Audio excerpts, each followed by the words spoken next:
would like to inform everyone that we will be issuing a certificate of participation to those who would like to avail the certificates for only 50 pesos.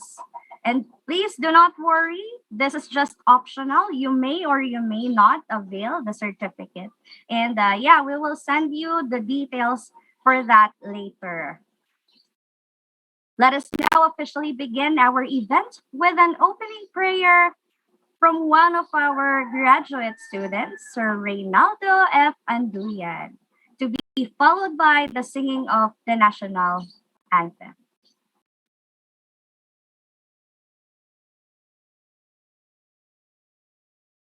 Let's place ourselves in the presence of the Lord.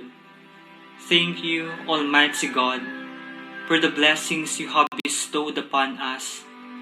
We come to you today asking for your guidance, wisdom, and support as we begin this international conference. Please direct us, especially our speakers, and we hope that this conference will serve as a bridge to everyone. We ask this in the name of Jesus Christ, our Lord and Savior. Amen.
Once again, good day, noon, and evening to all our speakers and participants from all over the world.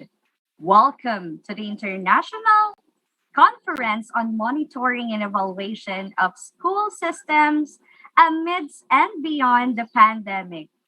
I am Ms. Sara Alcoreza, the moderator for this engagement. Joining me on the virtual stage, please help me welcome my co-moderator and educator, Miss Charity Acelo. Hi, Miss Charity. Hi. Yes. Hi, Miss Sarah. I'm glad to join you for this international webinar, which aims to discuss and share significant improvements in the conduct and monitoring and evaluation of school system from prior to and beyond the pandemic. Likewise, the event targets to contextualize the critical roles and innovations of education leaders and stakeholders in this endeavor. Wow, and it looks like we will be learning a lot from our conference today. But before anything else, we would like to acknowledge the presence of our dearest discussants, organizers, and participants from different countries. We also would like to greet all our Facebook Live viewers since this event is simultaneously being broadcasted via the Carl Balita official FB page. We encourage our FB viewers to interact and engage by commenting or raising their questions later. So thank you to our staff who are currently monitoring the FB engagements.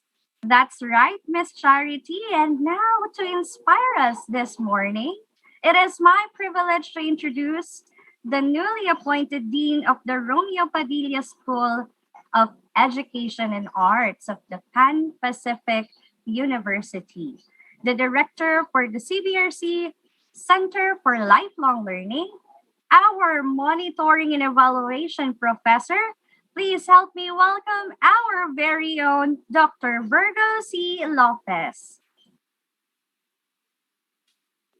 Ang mapagpalayang araw po sa lahat. Good morning, everyone. And I'm happy to see virtually our 92 participants and in counting, both here in our Zoom at pati na rin po sa ating Facebook Live audience from our Pan Pacific University Facebook page, Carl Balita Facebook page, and Maestra Professional Journal.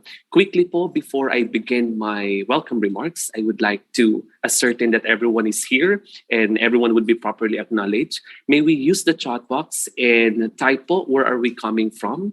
We are live here from Urdaneta City, Pangasinan, where our university, Pan Pacific University, is located. How about po our participants? If you're coming from the different SDOs, kindly type po. We have from Binmale, we have from Camarines Norte.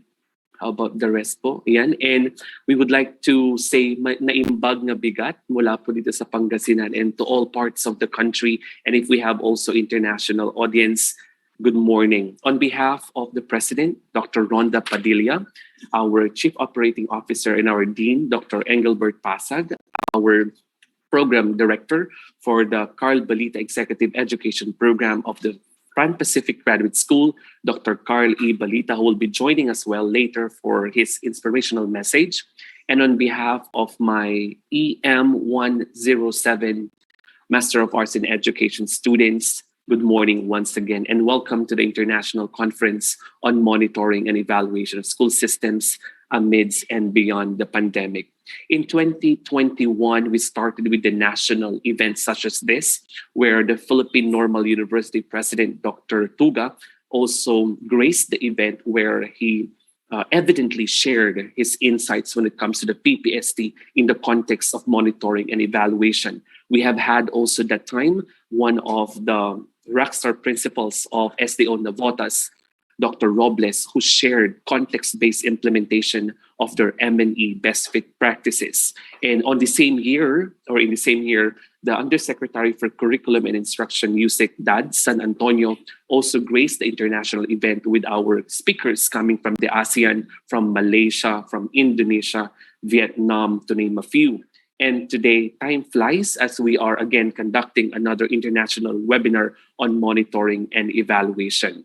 It may be daunting or let's say difficult to think that every time there would be accreditation, monitoring, and evaluation conducted by the Department of Education in our respective schools, we think that why do we always need to do this? Do we prepare just for accreditation or for some monitoring and evaluation, or should it be more of a culture of life and should be integrated in our daily activities? These are just some reflections or questions that we have to address. And today, we're lucky to have top caliber speakers coming from the Department of Education. Specifically, we have USEC Alain later on to grace the event. We have also ASEC Torio from the Curriculum and Instruction. And we have, of course, experts coming from Japan, Thailand, and Vietnam. So without much ado, I would like to congratulate my EM107 class for really conducting this event, because this is not only to share information, insights, and inspiration. Instead, this would also facilitate one way of reaching out to the schools that we will be helping through your optional, let's say, obtaining of e-certificates. But please take note that more than the e-certificates that you will be receiving at the end of this event is the idea that, after all, yung mga ina-attendan po ba nating webinar is there is application or integration. Otherwise, this will be purely one of those webinars you've attended and just you collected the e-certificates. I would like to believe that still we are continuously learning as educators and as education stakeholders more than anything that we could receive the e-certificate of participation. So with that, maraming salamat po, and let's all learn continuously, because at the end of the day, there's no other way to go. But when it comes to monitoring and evaluation, continuous quality improvement should be the target. Thank you and have a wonderful and productive day. Thank you very much, Dr. Virgo. And at this moment, we will not be holding your excitement any longer, because I am just as thrilled as you are. And to proceed with our first discussion, it is my privilege to introduce to you our keynote speaker. He was appointed as the Undersecretary of the Department of Education, where he now supervises three major services with 8 divisions, one bureau with 3 divisions, and 3 other major divisions. It is under his watch that the DepEd administration strand formulated the comprehensive public schools of the future framework with major programs. Ladies and gentlemen, please welcome the Undersecretary for Administration of the Department of Education, Yusek Aline del Bustamante Pascua. Sorry, by the way, before that, let us acknowledge the presence of our future Senator, Dr. Carl Balita.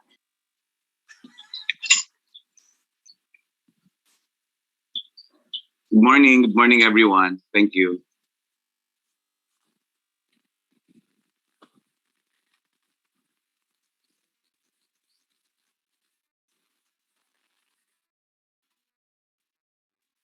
Okay. Yeah, sorry. So ako na muna. Sorry, sorry for. I came from a radio interview on the other side. First of all, I'd like to thank the organizers Miss of. Sarah, as we wait for Yusek Aline del Pascua speech, maybe it's the best time for to hear from Dr. Carl Balita. So let me first introduce him to you. He was appointed. Okay, so at this juncture, to give us an inspirational message for this event, it is my pleasure to introduce the man behind the brand. He holds 2 doctorate degrees in education and in humanities and is currently on his third, Doctor of Philosophy, and holds 3 professional licenses. He is a former dean and a professor, a highly respected entrepreneur, the patriarch of CEB Group of companies, including the biggest review center in the Philippines, an outstanding Thomasian awardee, the President Emeritus of PCCIQZ, and the Director of the Dr. Carl Balita Review Center, the Director of Dr. Carl Balita Executive Education Program at PanpacificU University, a best-selling author, a movie and record producer, a multi-awarded host, a nurse, a midwife, an educator.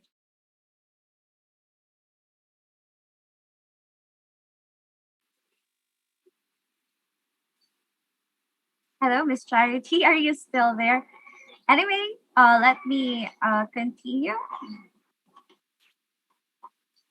He is the director of the Executive Education, a best-selling record producer, a midwife, an educator, the ultimate reviewer. Please help me welcome Bago Preparado Sigurado, our future Senator, Dr. Carl E. Balita. Hi, good morning, everyone. Good morning. Maraming salamat po to our Honorable Undersecretary of the Department of Education, to the other speakers. Of course, shout out to the organizer of this event, to the Pan Pacific University family, who I miss so much already. I will be in Pangasinan, by the way, tonight. There is a Lingayen sortie for the entire team. I hope to see all of you there. Yeah, you know what you have done since the lockdown and what we conceptualized in the middle of the pandemic, at the peak of it, I have to say, at the peak of the pandemic, to come up with the Dr. Carl Balita Executive Education Program in Pan Pacific University, which bridged, our aspiration at the moment, at the peak of our pandemic, to go into graduate studies for MBA, Masters in Education, among others.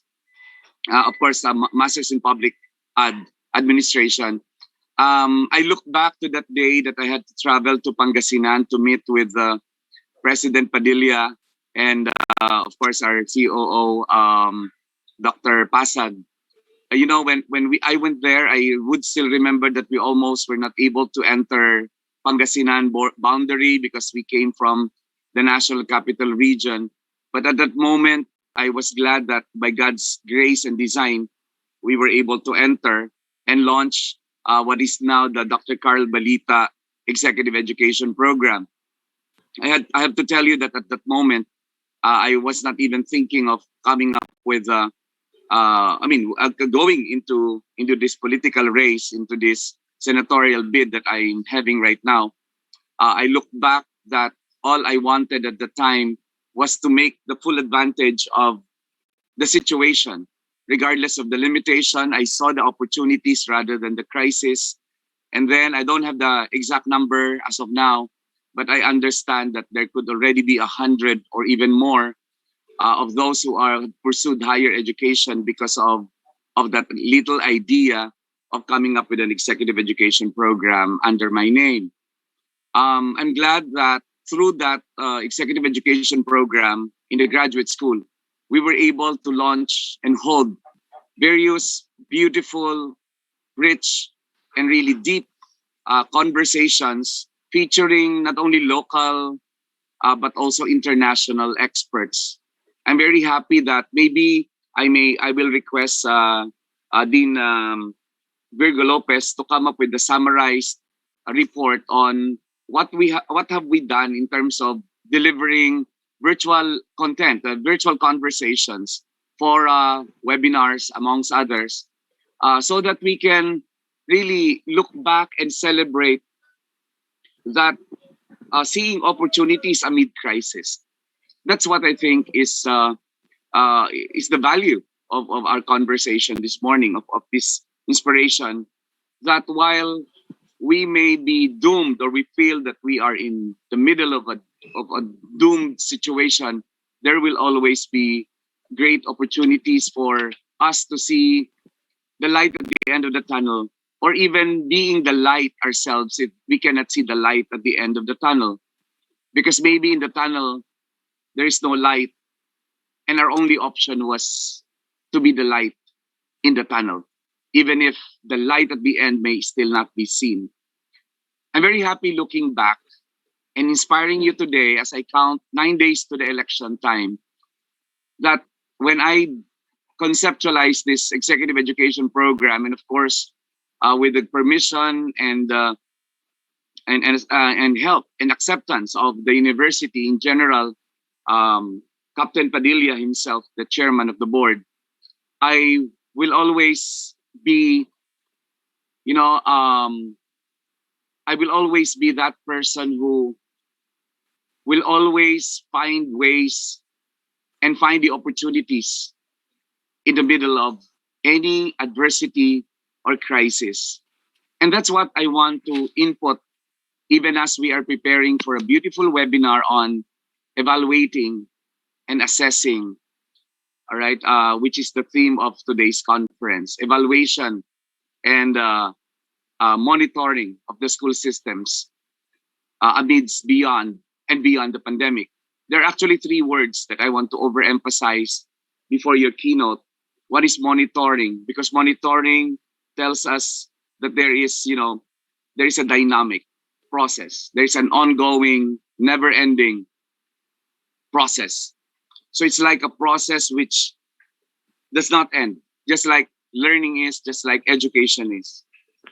Evaluation is, looking back using the objectives that you use in the beginning. It's when you compare the end in mind in the objectives to the outcome, which had been the change there is because of that process. But I think one of the most important word in the theme is the word systems, because what we lack in this age and time is actually systems thinking. And that's why we're not capable of coming up with the next level, which is design thinking. And systems will have to be, we have to be reminded that the whole is always greater than the sum of its parts. And that makes it a system. Many of us will just look at a part and see the part as if it's already the whole. But we have to always understand that the whole that we want to see is always greater than the sum of its parts. So it's not enough to just actually look at the parts and make sure that the parts are doing well. but there is a process that connects the parts to make the whole even bigger than the sum of all these parts. The second element of systems is that the parts are dynamically interrelated, meaning this part is interrelated with this part and interrelated with this part, and the two are interrelated to that part, and so on. And saying that the parts are dynamically interrelated, and dynamically means it's ever changing. You see, by understanding that concept number two of systems, then we may be able to see not only the parts, but the connection and the dynamism that governs the relationships of one part to another and to each other, and vice versa. You know, and the third in the systems is that the part cannot be understood if isolated from the whole. You know, the part cannot be understood from if isolated from the. I hope the students are taking down notes. And I hope that the professors are taking down notes too, so that you can ask this in your post-test. You see, I'll repeat that later. But the third I want to say is that the part cannot be understood if isolated from the whole. But what does that mean? You just cannot see curriculum and evaluate and monitor the curriculum and isolate it from the whole, which is the educational system. You see, if you just see the child or the learner and isolate that learner from the society where he or she belongs, or to the future for whom you're educating the learner, maybe you don't see it in the systems view. And because you fail to see it in a systems view using systems thinking, maybe you will not be able to come up with some design thinking to solve some problems that you will see as an outcome of what you're trying to evaluate. And of course, the fourth is that the whole determines the nature of parts. The whole determines the nature of parts. And this is important in evaluation because even as you see parts and see the relationships of the parts, you don't have to forget that you have to see the whole. Because it's the whole that determines the nature of parts. You see, for example, maybe the child, maybe the learner learns the best skills and the best knowledge. But if you see the learner as a whole, that learner lacks the attitude and the values. And that, that will disregard, that will devalue the whole. That will devalue the part of the cognitive and the part of the psychomotor, because you have missed the affective part of it, which is demonstrated in the whole behavior of that person who comes out of the learning systems. That's what I want to share with you as a message today. Maybe an inspiration for you to go deep, go deeper, be more critical as a systems thinker, so that by seeing it as a system, you'll be able to move to the next level, which is systems thinking. And then you can proceed to some design thinking. Many evaluations fail because they just are trapped. They are just trapped into the tools that can go beyond just seeing the indicators indicated in the tool. In other words, the evaluation being so boxed into the criteria and to the rubrics of the tool. The idea that I'm trying to tell you is that we have to see it in the big picture, and we have to see not outside the box, but to see things without the box, because there is no box in the first place. To start thinking that there is no box. Yes, you go there. They say you cannot improve what you cannot measure. Of course, you go there with a tool to use to evaluate. But sometimes by seeing the tool, we put ourselves in the box and we put what we evaluate in a box so that we don't go beyond it. It's not because there is a box, but because you regard that there is a box. You see, I will challenge you that in these pandemic times, we have been disrupted. We have been disrupted not only in the way we live, we are disrupted in the way we think. Okay, it's to start thinking without the box, not no box. That's redundant. Without the box. Quote me right, especially if you publish it, all right? Quote me right. I don't want to be bashed for what you misquoted me for. Lisa? Sorry for that. Think as if there is no box. Because after all, there is no box. And Dr. Virgo, I think what I said earlier is, that's correct. Maybe it's just a typographical error. What I'm trying to tell everyone is this. As we have the opportunity and the privilege of having been disrupted, maybe you want to disrupt the way we even evaluate and monitor. You see, why? Just think about this. Why are some of the richest people in the universe not schooled or not educated the way we see them? Steve Jobs, Zuckerberg. Think about these people. Think about Bill Gates. Think about how the school was never a place where they grew.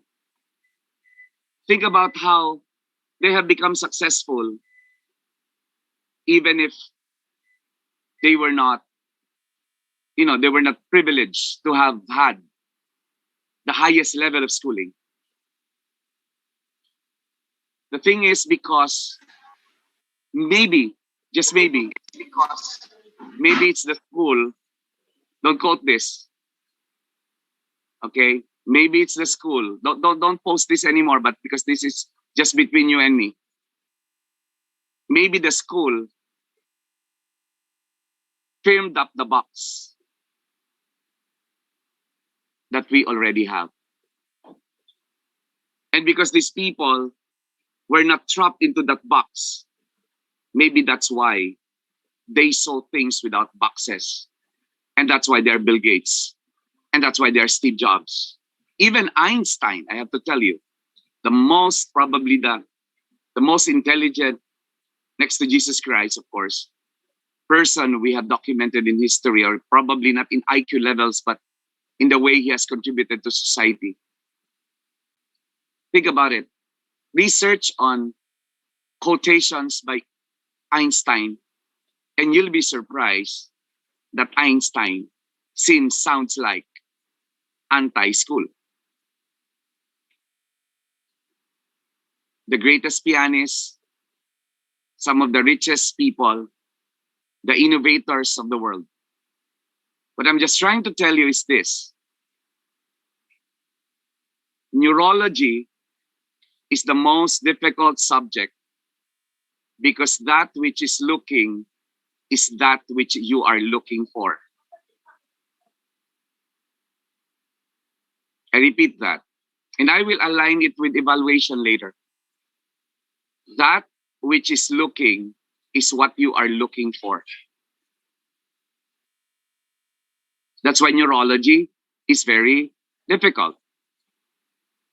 Kasi yung utak na tinitignan mo, yun ang tumitingin. Mamaya na kayo mag-chat ng mga instructions para wag ma-distract ang audience. Because I'm distracted myself. Now, evaluation sometimes fail because what you are looking or what you are using to look into what you're evaluating should be the one to be evaluated. I repeat that. The failure of evaluation is when the tools that you are using to evaluate should be the ones to be evaluated. Just like children in the classroom. In the classroom, you evaluate children and their intelligence by their English, by their science, and by their math. But you miss the 8 other intelligences that are probably beyond those academic measures. Therefore, the child goes out of school feeling I'm stupid, I'm in the last of the list because I am evaluated at the bottom of the list, and the child goes out of school believing that he's stupid, just like what Einstein said, You cannot judge a fish by its ability to climb a tree, because if you do so, then that fish will forever believe that he's stupid. I repeat that. I repeat that. It's in the words of Einstein that he said that you don't judge a fish on its ability to climb a tree, because if you judge a fish by its ability to climb a tree and you tell the fish that fish should climb a tree, then the fish will forever believe that he's stupid for not learning how to climb a tree. Think about it. And my message to you is simple. Very simple. Evaluate evaluation. Disrupt the evaluation and the monitoring process because you want to see the system. Like the teacher, if you evaluate the teacher on her ability to deliver, on her board rating, on her lesson plan, on her documentation, which consume 50% of the teacher's time, maybe you're monitoring and evaluating the teacher in the wrong way. Because the outcomes-based education should tell you to evaluate the learning of the learners rather than the instruction of the teacher. Maybe the teacher has perfect, beautifully filed, creatively done, complete, on-time documentation of everything that she has done. But hello, if a tree fell in the forest and no one heard it, there is no sound. And I repeat that. If a tree fell in the forest and no one heard it, there is no sound. Now, what is my message to you now? You want to go beyond the pandemic? You want to monitor and evaluate beyond the pandemic? Don't evaluate or monitor the school systems. Evaluate evaluation and monitoring first. Because in evaluating, monitoring, and evaluation, that's only when you can see what is beyond the pandemic and what systems are all about. That's my challenge to everyone. All right? And I'd like to repeat the four. Alam ko, naka-ready na magsulat yung mga students kasi alam nilang itatanong to ng mga professors. Yung po mga nasa graduate school, kailangan po pagawin nyo sila ng isang evidence-based paper on systems thinking. That's a suggestion. Sabi ng mga estudyante, sus Pariyose, ba't kinuha niyo si Carl Balita? Ayan tuloy, mahihirapan tayo. Ay parang may balita po ako ha, may mga institutions po na sabi nila, sana wag manalo si Carl Balita kasi delikado tayo pag nanalo si Carl. Naiintindihan niya tayo. May mga ganun ako naririnig. Utang na loob, kailangan ng bansa ng tulong, hindi lang ikaw nangangailangan ng tulong, ng bansa ng tulong. Don't be afraid of me. I'm not here to find whose fault it is. I'm here to find the solutions because I'm not here to be a problem. I'm here to be a solution. I'm the only teacher running. I'm the only doctor of education running. I'm the first nurse and midwife to run. I'm the only 3 licensed professional running. You see, I will be part of the solution. Don't be threatened by my expertise in the areas where I operate. Don't be threatened by it. No worries. I'm here to help solve the problem. Okay? Now I repeat the four things you have to remember about systems. And I want all the students to take this down or to even screen capture this, or maybe Dr. Virgo, you may want to chat this later. The first is the whole, buo. Ayusin niyo po, baka mami, minsan kinota ko dyan, sabi the whole, ang spelling niya ng whole ay H-O-L-E. Patay tayo dyan. Tapos ako ang may kasalanan. The whole, W-H-O-L-E. The whole is always greater than the sum of its parts. Number 2, the parts are dynamically interrelated. Don't miss the word dynamically interrelated. Number 3, the part cannot be understood if isolated from the whole. The part cannot be understood if isolated from the whole. And the 4th is the whole determines the nature of parts, not the vice versa.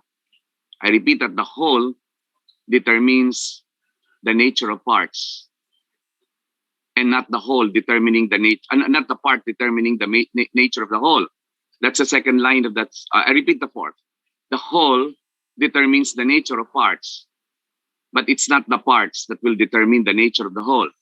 In other words, wag mong pangalanan yung bata ng pango dahil pango ang ilong niya, because there is more into that child to generalize na ang pangalan ng bata ay pango. Kasi pango ang ilong niya. You see? Don't make the part determine the nature of the whole. Or negro kasi maitim.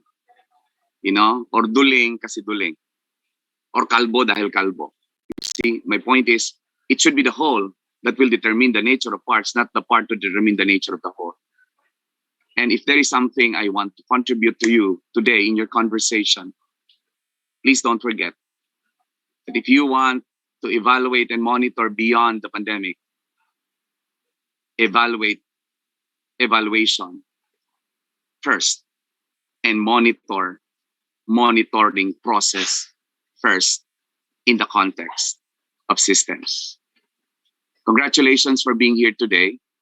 May I request the organizer to cut this portion of my message because I don't know where I got the inspiration. I am inspired. I want to be inspired to inspire. Okay, I knew that the keynote speaker was being introduced already when I came in a little late because I got into a radio interview prior to this. Sorry for that, Yusek. Thank you.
All right. Thank you very much po, Dr. Carl, for not just inspiring us, but also making us see things that we really need to give attention to.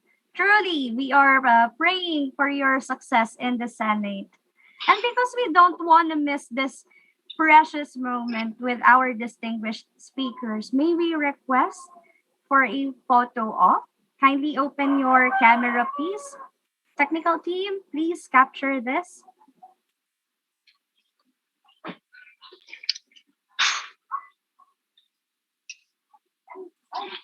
Miss Sarah, we would like also to acknowledge the presence of our Dean, Dr. Engelbert Pasag. Good morning po, Dean. Sir JR, technical team, please pasabi po.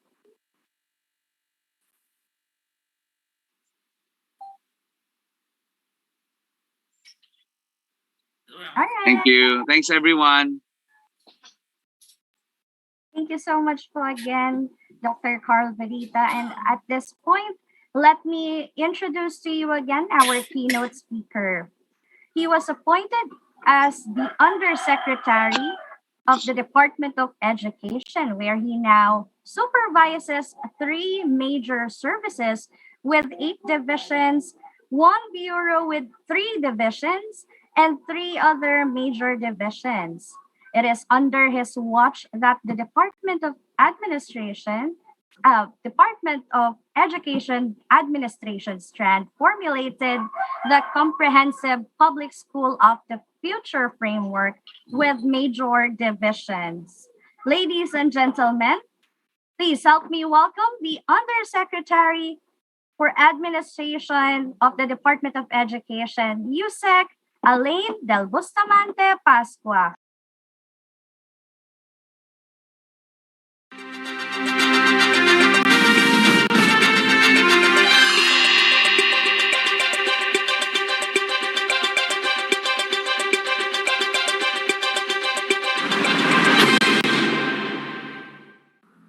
Pleasant day to everyone.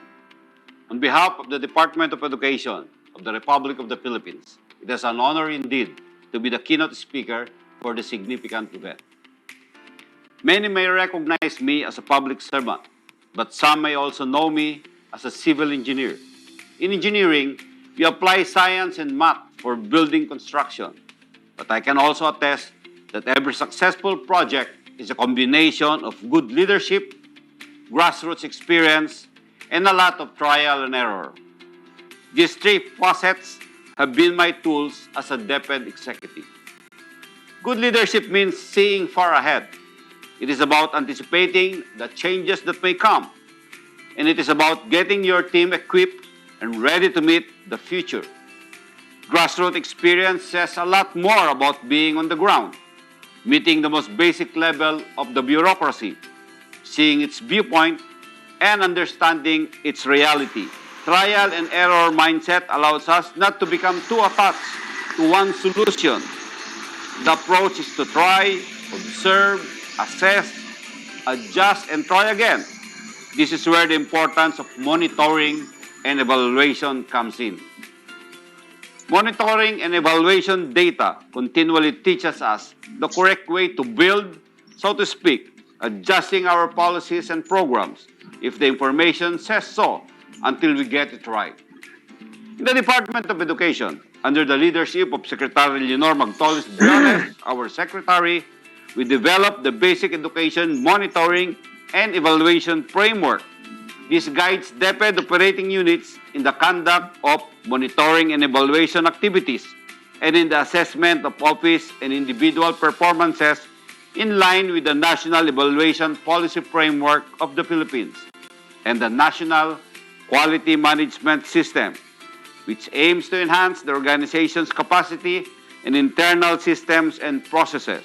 The goal of the Basic Education Monitoring and Evaluation Framework is to strengthen evidence-based decision-making and policy formulation, which shall in turn improve the delivery of services, as well as the allocation and management of government resources, and strengthen transparency and accountability in the basic education sector. In an organizational setting, the conduct of monitoring and evaluation is anchored on the Organizational Development Framework, or a logical framework, log frame. The log frame represents the goals and objectives of an organization or program along with corresponding strategies formulated to achieve the same goals and objectives. In DepEd, the organizational framework is represented through the Basic Education Monitoring and Evaluation Framework. This framework gives emphasis on the means and ends and linkages of the department's various interventions. It is organized in 4 levels. 1, goal. 2nd, outcome. 3rd, intermediate outcome. And 4th, enabling environment. The goal represents the contribution of the DepEd in achieving societal aspirations in terms of improving the state of education in the country and the global community.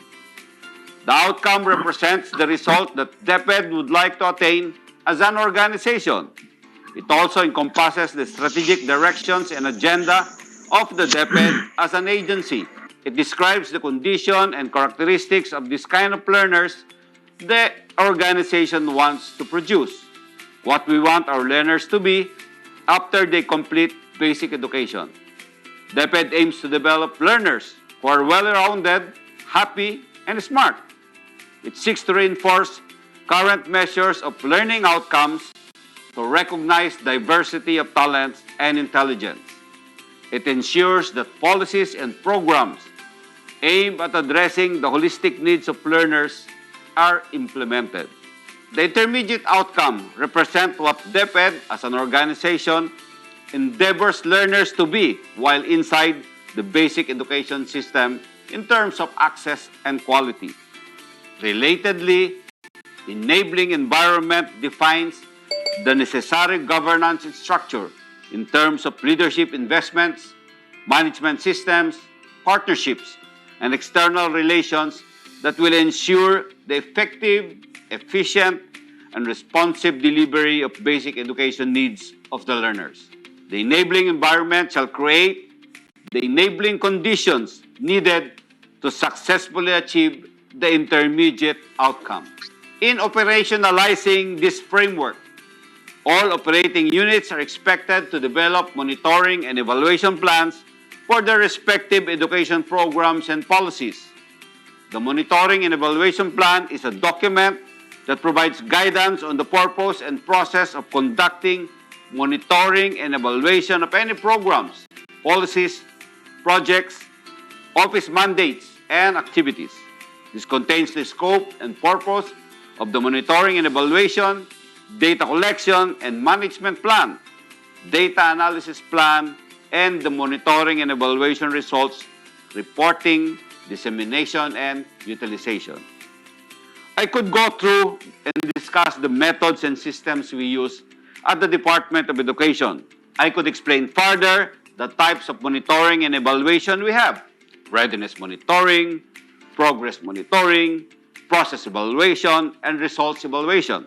The tools we have, which are data collection and analysis, validation, and participation. But as much as I want to, we don't have much time. I only have some few minutes only to give you an overview of the monitoring and evaluation system we have at the Department of Education. This is math and science. You are more knowledgeable about these matters than me. You have studied this thoroughly and you will be educated more with the help of our esteemed speakers and my colleagues at the Department of Education, who will also be leading and participating in the discussions.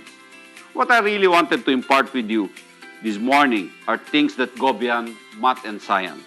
The things I have learned while serving as a government executive who sees monitoring and evaluation as a combination of good leadership, grassroots experience, and trial and error mindset. Building the capacity for strong monitoring and evaluation includes putting good systems in place and developing leaders at all levels who can inspire and engage their teams. Effective monitoring and evaluation leaders hold their organization accountable for using monitoring and evaluation systems to improve organizational performance. Because monitoring and evaluation is not just about measurement of data, which many people consider proper monitoring and evaluation, but it is also about management of data. And when we talk about management, we will definitely have to talk about leadership. As pioneer and innovator of many DepEd programs, such as the DepEd Blended Distance Learning, which includes DepEd TV, DepEd Radio, DepEd Online, and DepEd Commons, I can say that the most critical factor for success is team motivation. Our local offices, the DepEd division offices, the DepEd regional offices, even the DepEd schools that have high levels of program anticipation, met deadlines, and acted upon beneficiaries' feedback were the most successful.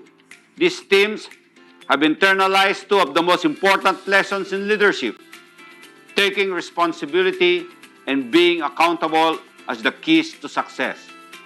In my 5 years as DepEd Undersecretary for Administration, I've spent most of my time on the ground.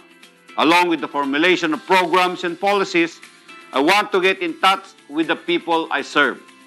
I want to know their opinions, their outcries, their sentiments on the tasks we gave them. Often, I have mixed stories, both misery and success, that are essential to advance our initiatives at the executive level. Being at the grassroots level, I get to know firsthand if our programs and policies are implemented well. Going around the country to visit schools and local offices, I have realized that there's so much innovation we have to do.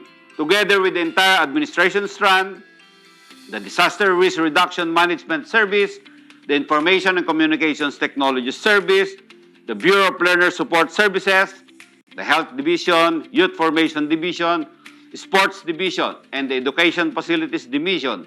Among those that I am supervising, I get to witness the development and growth of the education sector that has been happening right in front of my eyes. My point here is, as an administrator, policymaker, and public servant, it is very important to visit the field, to get in touch with the people, to be visible, so that the community will be empowered, they will feel valued and engaged. By doing this, a more reliable monitoring and evaluation will come up. You can fully trust your data because you yourself witnessed what is concretely happening on the ground. With good leadership and genuine grassroots experiences, never be afraid to try. Taking a trial and error approach to leadership and in conducting monitoring and evaluation is essential for a leader who wants to learn and keep evolving and keeping an open mind in the search for the best ways to get from A to B. The trial and error approach is about avoiding fixating on particular solutions or just one box solution in favor of taking an experimental approach. We have to go outside of the box. It is not about being reckless. It is about taking calculated risks and looking at failures or mistakes as opportunities to reflect, adapt, and do things differently so that we don't make the same mistakes again. We incorporate monitoring and evaluation practices in our work. Despite political and economic changes in our country, we aim to allow more space for local voices and decision-making power in the management of the educational sector or education sector. Yes, we still have a long way to go and will require more field practice, greater integration in the processes of organizational development, the stronger connection with agendas of political change, but we always try. We try because we must. Therefore, I urge everyone to actively engage in the plenary presentations and breakout sessions, to share your views and experiences in monitoring for results, and the use of evaluation as input to inform decision-making and policy reform. Your valuable inputs will shed light on how the country has progressed in terms of evidence-based public sector management. We also want to learn more about the areas of improvement and the mechanisms needed in order to fully maximize the potential of monitoring and evaluation of school systems amidst and beyond this COVID pandemic. It is my hope that our learnings from this international conference will be evidently demonstrated in the manner we deliver our mandates in society and fulfill our goal for the education sector, no child left behind. And so I wish all of you a good and productive day. Thank you once again for this opportunity and privilege. Mabuhay kayong lahat.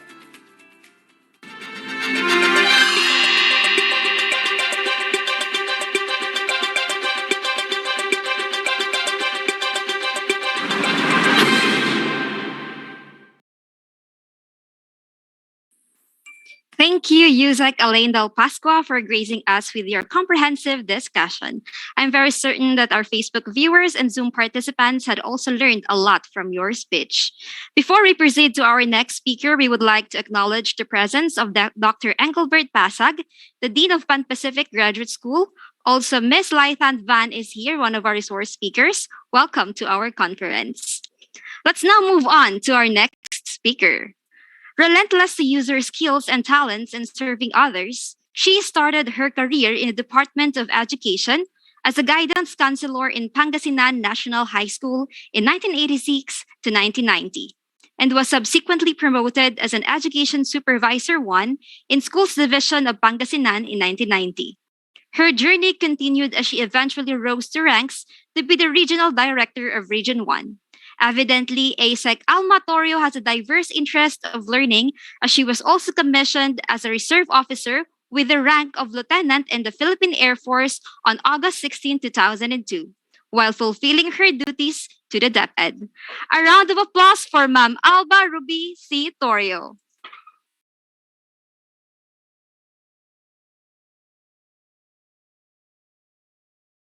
Our most esteemed guests and delegates, colleagues, ladies and gentlemen, good day.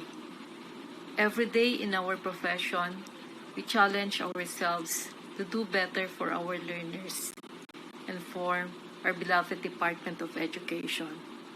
Today, I will focus my sharing on the work that our department has been doing in the area of monitoring and evaluation. Let me start with this statement. Monitoring and evaluation is a critical element of successfully implemented plans and programs. The ability of DepEd to efficiently implement and at the same time make important and necessary adjustments in its programs and projects will ensure more relevant, responsive, and sustainable basic education services of DepEd. Monitoring and evaluation will allow DepEd and its stakeholders to track all learners' access to quality basic education, ensure continuing relevance and responsiveness of strategies and programs, facilitate integration of education programs and projects, identify and locate problems and implementation issues, determine areas of strength and weakness in DepEd, and to prepare education plans and programs. The guiding principles of our Emini Framework are the following. Inclusiveness. To be effective, Emini should be equity-focused, able to determine how many learners, the diversity of learners, their level of performance, and where learners are located. Outcome-driven. The focus will be on DepEd's key performance indicators, which include access, equity, quality, and empowerment and resilience. Rights upholding. The Emini Framework will ensure the rights of all learners to access education, quality basic education, and respect in the learning environment are addressed. It must be utilization focused.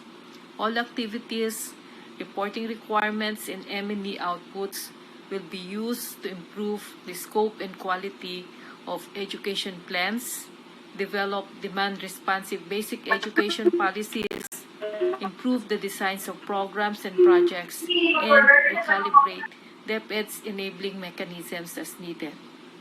It must be participatory.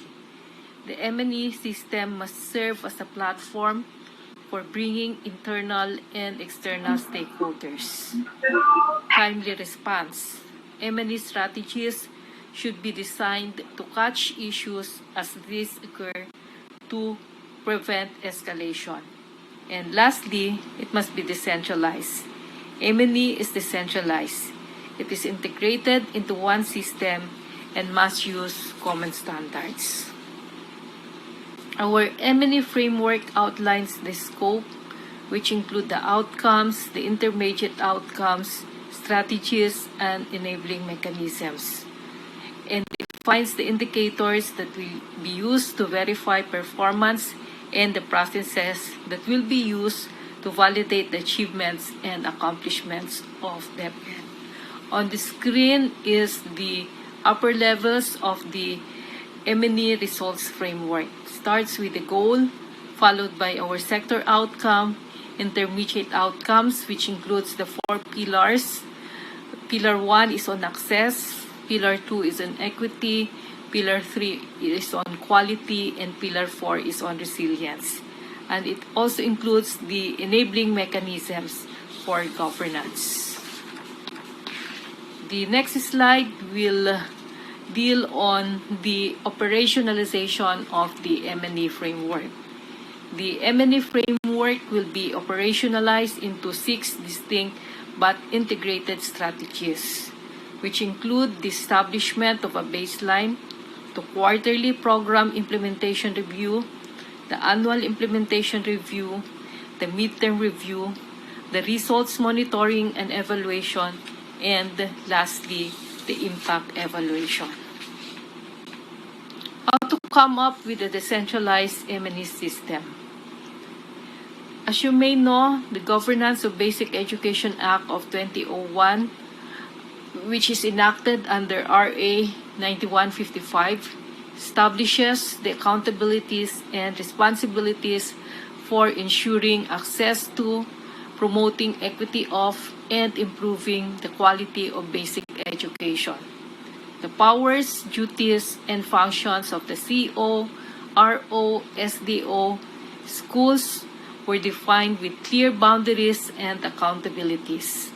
DepEd will strengthen its monitoring and evaluation work to ensure each governance level can efficiently and effectively perform its mandated roles and responsibilities.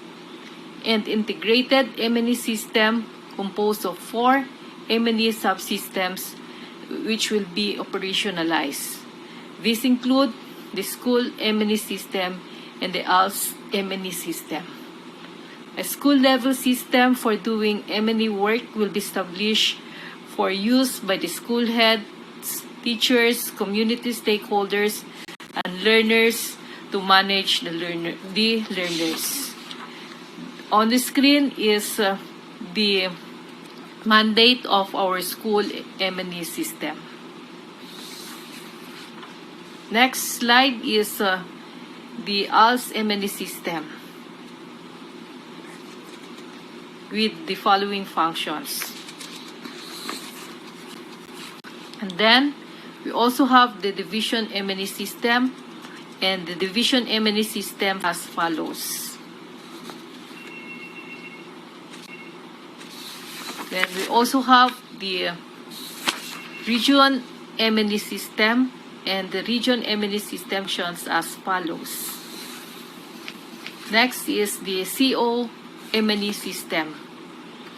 The CO Emini system is responsible in making immediate adjustments in policy or program implementation to track and monitor the efficient implementation of all national programs and projects and pinpoint or locate bottlenecks in DepEd's management systems or operations.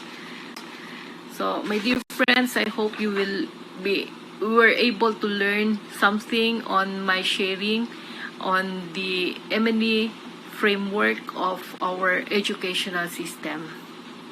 Maraming salamat po.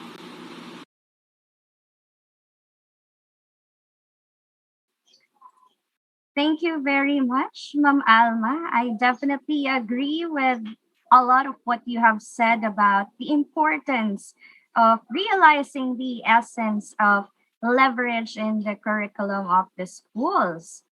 Oh, by the way, for the information of everyone who's asking for the e-certificate, we will be sending you an evaluation link wherein you will have to evaluate us, and as well as you have to upload your GCash receipt for us to acknowledge your payment. Okay, and yeah, moving on. Let's hear it. Let's hear another content-rich presentation. Recording stopped. Recording in progress. Again, moving on, let's hear another content-rich presentation from our next speaker. She's currently the Schools Division Superintendent of Schools Division Office of San Carlos City, Pangasinan. She is also a Career Executive Service Officer 4. Prior to her appointment, she served as Assistant School Division Superintendent Officer in Charge at SDO San Carlos City.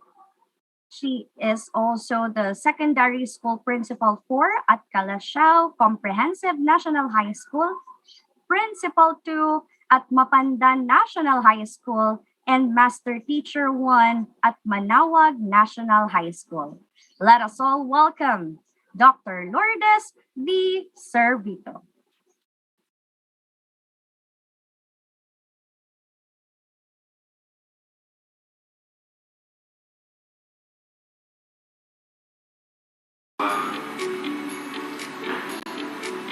Learning takes place anytime, anywhere.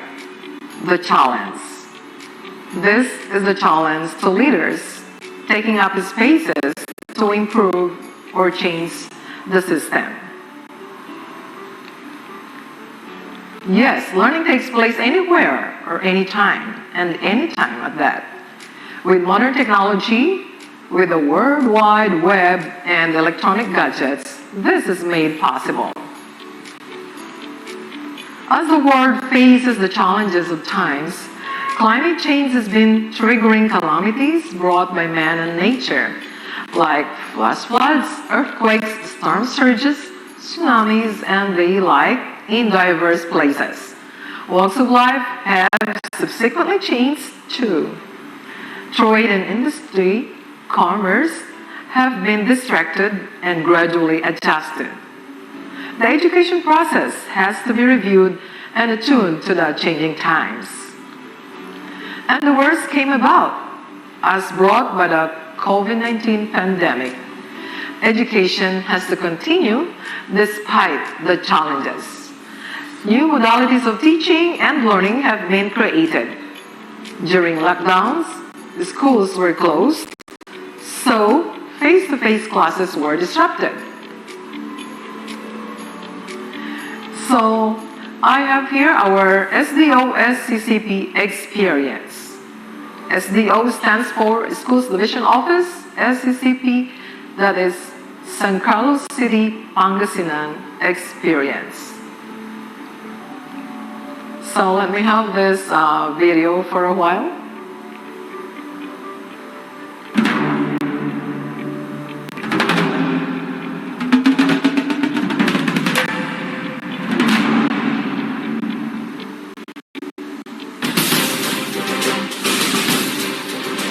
Working hand in hand for the betterment of everyone, expanding our horizon to attain our goals, leading the team with high spirit. Coming together in one mission for an outstanding win-win solution in making a difference to the lives of many as we deliver an endless service through our profession.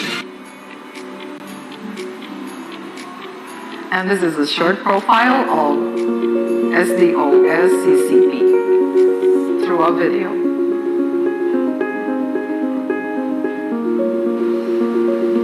Carlos, the sturdy bamboo, and Carlene, the sweet mango. The icons Carlos and Carlene are the symbols of San Carlinian learners. Carlos is the anthropomorphic sturdy male learner, dressed in polo and school shorts with a tablet in his right hand and with his left hand posing a thumbs up sign. Carlene is the anthropomorphic sweet female learner, dressed in white blouse and blue skirt with copies of learning modules in her left hand and with her right hand posing a thumbs up sign. The characters were derived from the two main agricultural products of the city, the bamboo and the mango. The sturdy and resilient bamboo symbolizes the strength and resiliency of the people of San Carlos City. The sweet mango symbolizes the cheerfulness and passion of every San Carlinian. To note, the uniform symbolizes the standards of education and compliance. The San Carlinians aim to meet the highest standards of education and comply with the requirements despite these trying times. The gloves, which protect the hands, symbolize the learner's total participation in learning activities. The STO-SCC ensures the protection and well-being of the learners, teachers, and division personnel. The rubber shoes worn by the characters are thick yet flexible and light. These embody the milk and blended learning modalities, extensive and flexible, suited for the rough terrains caused by the pandemic. In addition, Carlos carries a tablet which symbolizes one of the learning modalities being employed by the SDO-SCC under the project model. combination of modular instruction and electronic learning, while Carlene holds modules which symbolize the other learning materials used in the preferred learning modality being employed by the SDO-SEC under the project model. The modular instruction completed with the use of online and offline resources. The two post thumbs up that signifies preparedness and willingness to learn despite the pandemic. Also, the approval and support of the stakeholders. The four bamboo leaves on the top of Carlos' head and the four folds of the ribbon bow on the top of Carlene's head represent the 4 quarters of the school year. In terms of their background, the community represents the various stakeholders who play significant roles in the education of children or learners. It involves the family, the school, the barangay council, and the other stakeholders.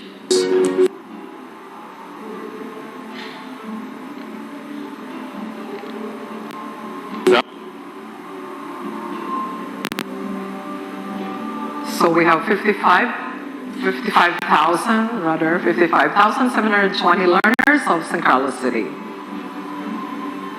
Enrolled in public schools, 48,969, and those in the private schools are 6,751.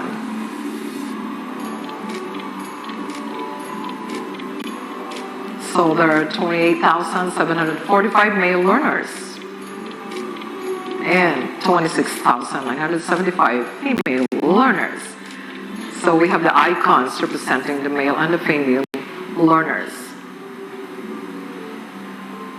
So these students are enrolled in the 75 public schools and 22 private schools. Amidst the pandemic, we have to be resilient.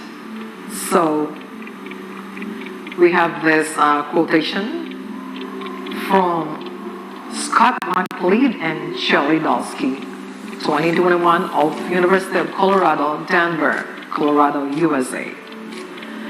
So he said, crisis leadership brings out instant winners and losers. In our experience at SDO-SCP, crisis leadership brings out creativity and versatility. We have to be creative to resolve new challenges, to adapt to the difficult situation, and win over the crisis. With resilience and versatility, the school leaders and teachers are able to adapt and adjust and have the courage to engage in new ways of doing things, or what we call innovations. So we have these interventions for crisis leadership. So school leaders should have communication skills, good communication skills to that. So there's a need for effective communication to both internal and external stakeholders. As I said, we have to be resilient. So resilience is the ability to cope with challenges. This is the act of courage to contain what is happening in times of trials or uncertainty. This is the ability to soothe distress. Creativity and versatility. As what we have in SDO-SCP, we have this mantra of developing creativity and maximizing versatility. So this is all about exercising an imaginative mind to develop new ways of doing things, or these innovations or innovative projects to adjust and adapt to prevailing situation. These are some pictures of the face-to-face planning meeting with the school's division superintendent, and also the other interventions that we did, conduct of research and innovations based on the research. So our teachers and school leaders conducted action researches and basic researches to come up with appropriate innovations and policies. Reorientation and reinvention. So We need to have orientation on the new modalities of teaching learning. Also the creation and invention of new tools and instructional materials. So the picture also shows there that we're having virtual conference, a series of conferences at that, on the preparation of researches and innovations. So what are our key responses to the pandemic? If we focus on stage 1, this is about looking after the basic needs of learners, like feeding children and family through community pantries and school-based feeding program, ensuring student access to computer and internet with the help of our local government unit and non-government organizations and other stakeholders. Also, checking on families' well-being, like implementing health protocols, advocacy on vaccination, food production, and nutrition. So we have some pictures here where, while we were conducting online conferences, orientations and reorientations regarding what to do during the pandemic. So under stage 2, we have this reorientation and the delivery of instruction through distance modalities, since face-to-face classes were disrupted. And we need to train also the teachers. So we have this strategy of training teachers on the most essential competencies and the different modalities of teaching that are suited to the situation. We have also establishing instructional routines, developing modules and digital platforms to facilitate online learning and communication with stakeholders. So we have the blended style to communicate with our stakeholders and plan for better things to do during the pandemic. So for stage 3, that's now about looking ahead to the future for opportunities to better our system, and that is transitioning to the new normal.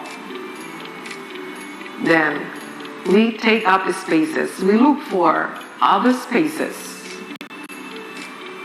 expand horizons to bring changes to the system. And of course, we have to identify and utilize physical and virtual learning spaces for learning to take place anytime, anywhere. So I have some samples here of learning spaces, physical and virtual.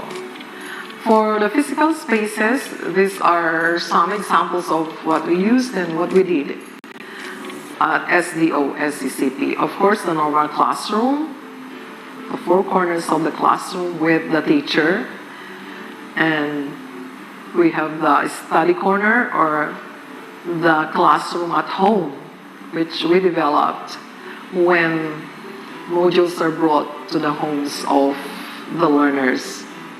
And then we also have the mobile cards. So I will give an example later on that. Library and media center. Study tour or learning through travels. Laboratories, of course, we have the speech lab, science lab, ICT lab, or the computer laboratory.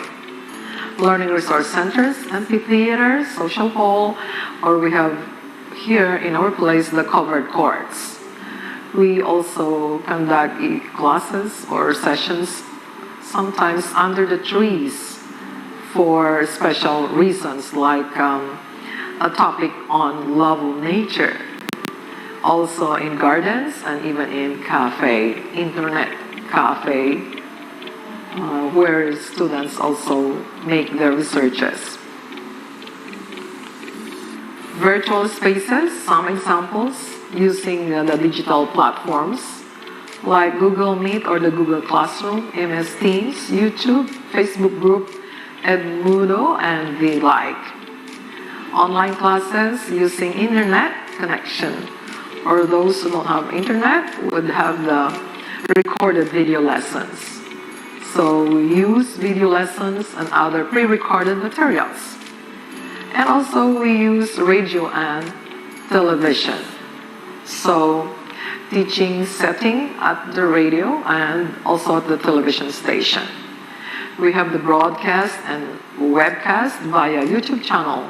So it's real time on live stream via our own SEC TV. And just recently, the use of racial server. I'm going to define that later. So virtual tours for galleries or exhibits, electronic library, electronic research hubs, and group chats, of course. So we use this physical and virtual spaces to further teaching and learning, even during the pandemic. So what we did during the pandemic is for the specific interventions. We reviewed the curriculum and came up with modules based on the most essential learning competencies. So we prepared and created modules for distribution to learners without internet connection. Modules were sent online for virtual classes, whether synchronous or asynchronous. Conducted lessons via radio and television stations. SDO SCCP partnered with 4 radio stations in Dagupan City. We also conducted lessons via Google Meet, Microsoft Teams, YouTube, and of course using the gadgets, laptops, and so on, cell phones there. We conducted at SCCP the webcast lessons via our own broadcast center, powered by the internet, which we call Carlos and Curly Network Broadcast Center. This is also the place or the broadcast center that I recorded this presentation. So it also serves as a recording studio. We conducted researches and came up with innovation and how to better serve the learners. We intensified food production, made our gulayan or vegetable gardens sustainable. We cleaned, sanitized, and beautified our surroundings, of course, our schools and offices, to support our stress management and promotion of mental health of both learners, teachers, employees, and administrators, supervisors. So we created idyllic parks and gardens with refreshing greens and blooms, of course. So these are sample innovations or innovative projects at SDO-SCCP, the development of executive library and the electronic library. So this is an online repository of locally developed modules, researches, and other learning materials. We have here some action pictures of visiting officials and executives skimming some reading materials at the executive library. Another innovation right at SDO St. Carlos City is the Project Mod-L. It's a combination of modular and electronic learning. This is a learning delivery modality that aims to bring quality learning to our students, of course, through the use of modular learning materials, whether print or non-print, and of course, electronic learning. Also, the use of gadgets to access online and offline learning resources. Another innovative activity that we had is, of course, the Project Mode for module development. So this is an initiative of the SDO-SCCP to develop learning modules contextualized and localized to address the needs and interests of learners of San Carlos City. So these are sample pictures with our researchers and our teachers. So these are the meetups with teacher researchers on various modalities of teaching and also profiling of struggling readers. This is now a sample of the classroom in the home. Due to the pandemic and other issues and concerns of the learners,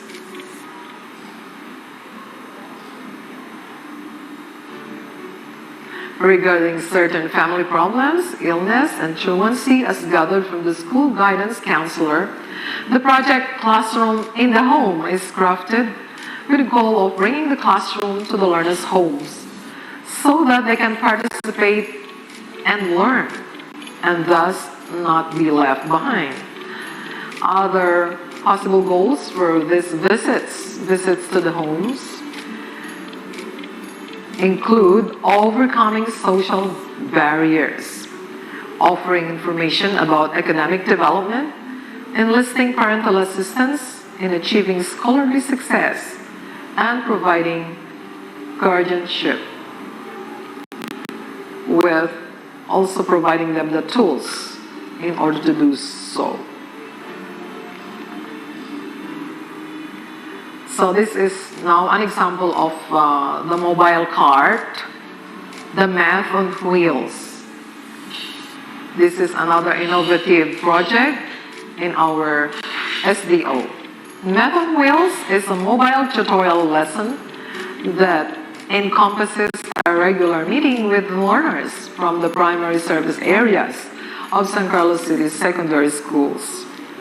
The schedule is carefully planned to ensure that primordial responsibilities like checking the self-learning module activities and feedbacking.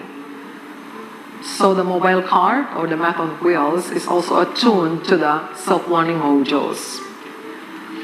So the project involves using the proponent's vehicle and other tutorial implements like the learning materials in mathematics, projector, television, whiteboard, of course, folding chairs, tables, thermal scanner, face mask, face shield, and alcohol.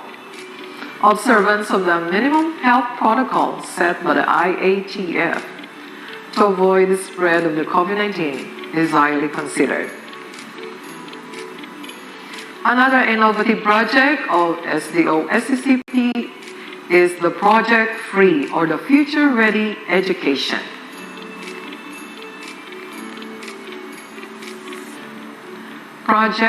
From Project Free to CCN Broadcast Center. Project Future Ready Education is an innovation developed by SDO-SCCP to provide an avenue for learning anytime and anywhere. That is by using the internet and the audio-video equipment donated by the Latter-day Saint Charities Philippines, who provided a complete set of office and audio-video learning package to be able to come up with a broadcast center where teachers can present webcast lessons as their learners watch, listen, and interact through their gadgets, cell phones, TV sets, desktop, and computers for those with internet connection, while those without internet connection use the recorded version of the webcast lessons. The Broadcast Center also serves as a recording studio for teachers in preparing video lessons. So these are the pictures of showing the creation of CCN or Carlos and Carly Network Broadcast Center. So I'll be showing you at this point the station ID.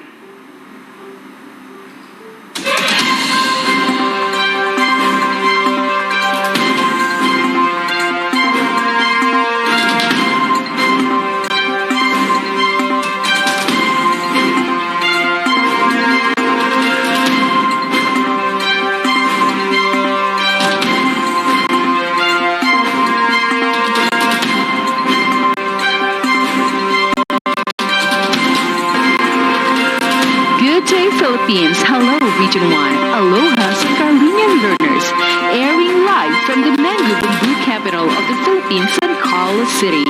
You're tuning into CCN Broadcast Center, a virtual home of every SDO-SEC learner, where passion is the key, learning paves the way.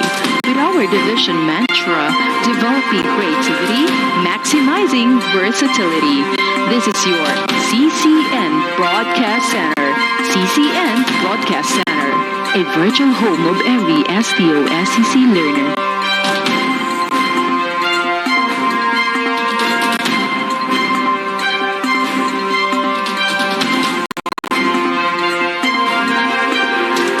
So that's our station ID, and I'm gonna show you samples of the webcast lessons, but they're already abridged. So class or grade 6 learners, welcome to the Western world of the musical instruments. So a sample of a music lesson presented. So I have a question for you. Teacher Leslie. Kids, do you like playing musical instruments? Even in the future? 5-1-1-5. Let us sing all together.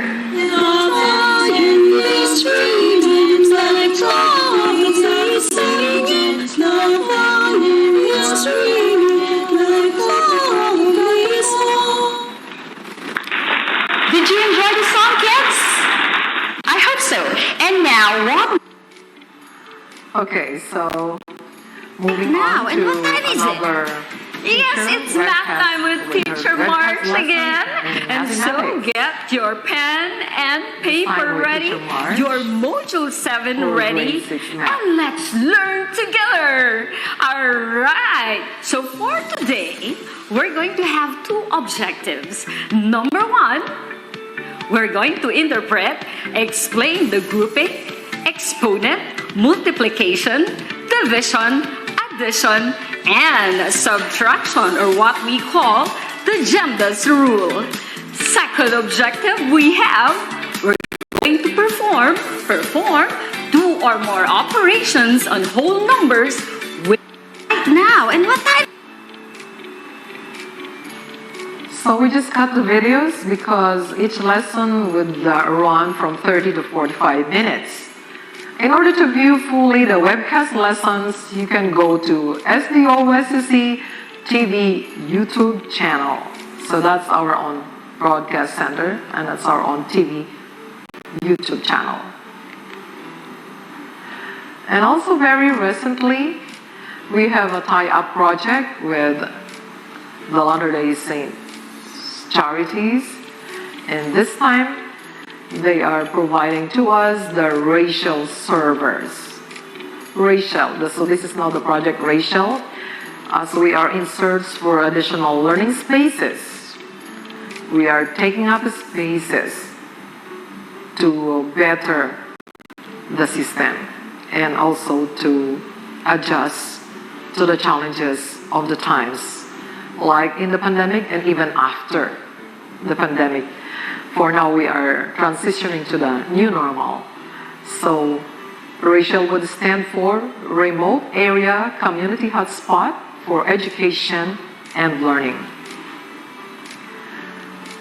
So for Project Racial, where there is no internet or there is just a weak connection, the racial server acts as the internet, where teachers and learners could download, upload apps, create learning materials, and use this as inputs for teaching and learning. So with or without the internet, the learning can be achieved anytime, anywhere. So at this point, with the opening of the limited face-to-face, all the 75 schools have been granted safety certification. And all these schools also passed the school safety assessment test. And we are now implementing the progressive phase of limited face-to-face learning modality. So this is now the blended learning in the new normal. We have batch 1 for limited face-to-face classes and then online classes. So 10 schools implemented the limited face-to-face classes starting last February 21, 2022. And batch 2 for online classes and limited face-to-face classes, 42 schools joined. So this is now the progressive expansion of the limited in-person classes. And this started March 25, 2022. Batch 3 of the online and limited face-to-face classes are the 23. So batch 3 consists of the 23, the remaining 23 schools. And they started their face-to-face classes in April 4, 2022. For our ways forward, well, planning for the future, when so much of it is unknown and at stake, can feel like a daunting and impossible task. But it is one facing the education system, not only in the Philippines, but worldwide. Preparing for the worst case scenario will ensure that the schools are ready for whatever public health guidelines dictate. Technology plays a vital role to address the needs of the time. It can help schools to quickly and easily facilitate transition to the new normal. Solutions already exist and have been implemented to adhere to health and safety protocols when it is time for students and teachers to be back to schools. Right now, all the 75 public schools at SDOSCCP are participating in the limited face-to-face modality using blended approaches or combination of in-person and online or virtual classes as we transition to the new normal, and we continue to look for spaces, more learning spaces to better our system. Well, challenges are always on our way. So let us realize that this quotation from David O. McKay. Actually, we put this into practice also at SDOSCCP. This is, the privilege to work is a gift. The power to work is a blessing. The love of work is success.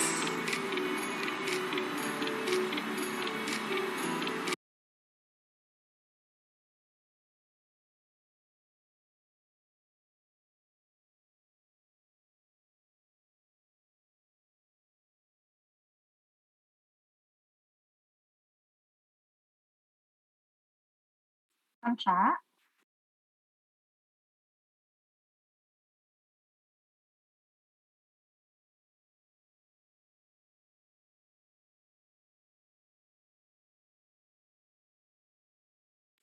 Okay, thank you very much, Dr. Servito. Indeed, education leaders have the power to change the system to a more effective one. Ma'am Charity, I would like to request you to introduce our next speaker.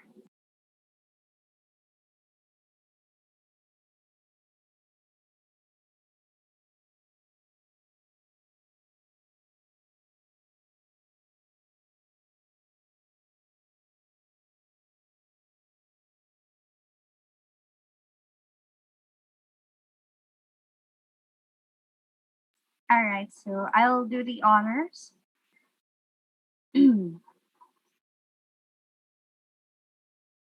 Now, to proceed, let us not wait any longer. I am pleased to present our next resource speaker.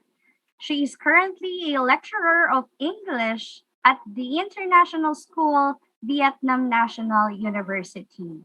She received a bachelor's degree in English language teaching from University of Language and International Studies in 2015. Then, a master's degree in TESOL from Victoria University on 2017. She has worked in the British Council, Victoria University, Wallalayak University, and various English centers around Hanoi, which has molded her beliefs in equity, celebrating diversity, and developing positive English language teaching for students of all ages. Please welcome, joining us in the virtual spotlight, Miss Lythan Van.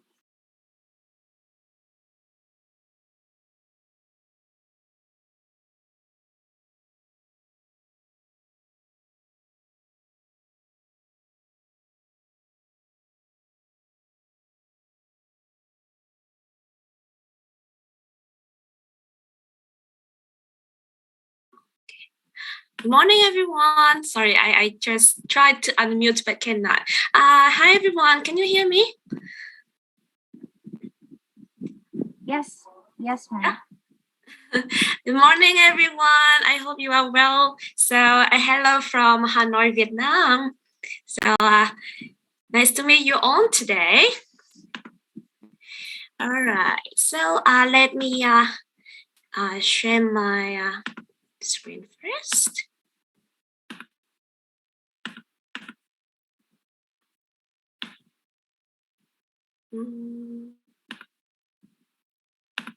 All right. So once again, thank you, Pacific University, for inviting me to this conference. I have learned a lot since the beginning of this conference, and I hope to gain more knowledge as well in the further discussion. Thank you so much. And let me start with my presentation. All right, so let me introduce me again just very briefly. I'm from International School of Vietnam National University. We're based in Hanoi, Vietnam. And my name is Van. You can call me Van, V-A-N. And today I would like to give a presentation on the online assessment for English courses, as I'm a lecturer of English at my university. So before I start my presentation, would like to show you a quick video of my university. Right, so I hope that you can enjoy it. Let me know if it doesn't work or any problem. I've always wanted to reach out further, to learn new culture, and also widen my knowledge and experiences. VNUIS is a door of opportunities.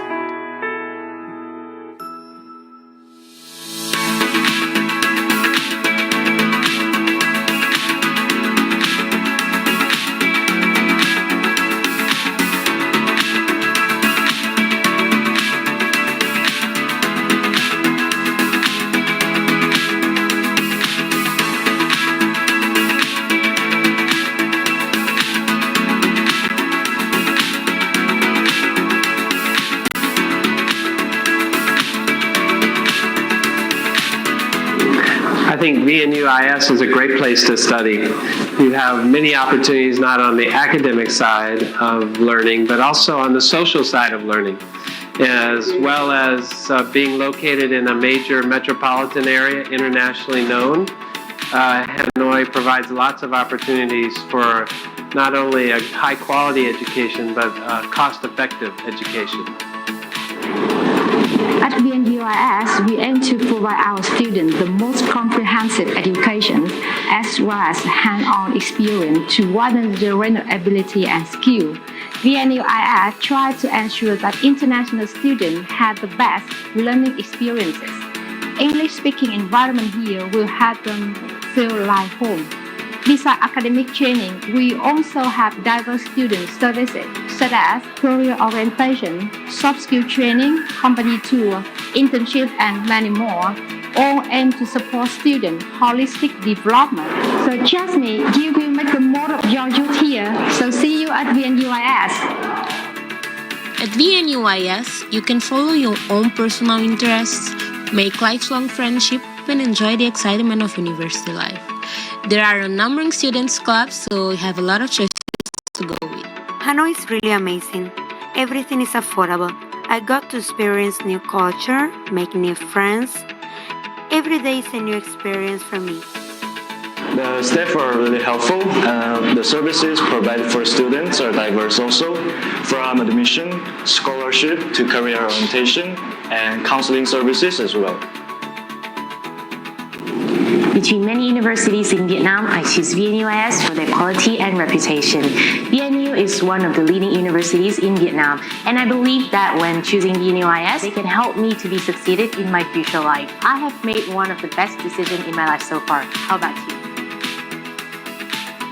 International Business, Accounting, Analyzing and Auditing, Management Information System, Informatics and Computer Engineering, Business Data Analytics, Management and Dual Degree Management, Hospitality, Sport and Tourism Management, Accounting and Finance. dual degree marketing.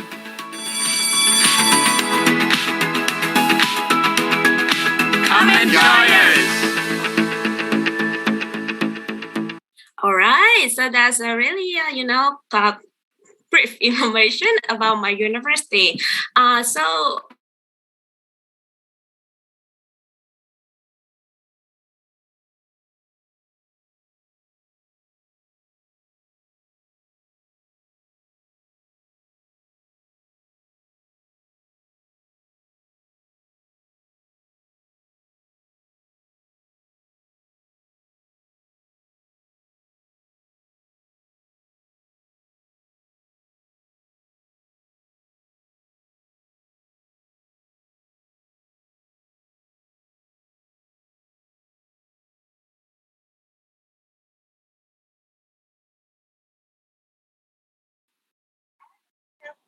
while waiting for Miss Van, so those of you who are still asking for the e-certificate, we will be sending you an evaluation link. And then later on, when you are free, you may evaluate the whole program that we are currently having, as well as pay the 50 peso fee for the certificate. But that is just optional. You may or may not avail. But here is the instruction. So again, we will be sending you a link. Probably it was sent already in the chat box. So you will be given a chance to whether or not you will choose to avail. If you are going to avail the certificate, you may want to pay 50 pesos. And just for the information of everyone, this is all the benefits or all the proceeds of this event will be donated to a given or to a chosen charity that we will be updating you with later on. So is Miss Van here?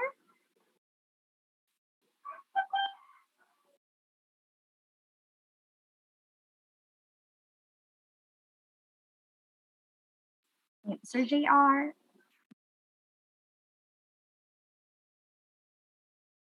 All right, sir. Thank you.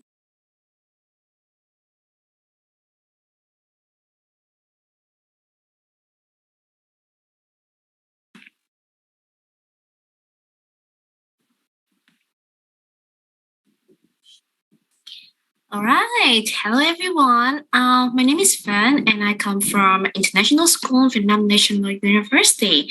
And it's my pleasure to be here today in the International Conference on Monitoring and Evaluation of School System Amidst and Beyond the Pandemic. Actually, I at the beginning I supposed to do presentation on online assessment for English courses. However, when I noticed that Dr. Tirada and explained.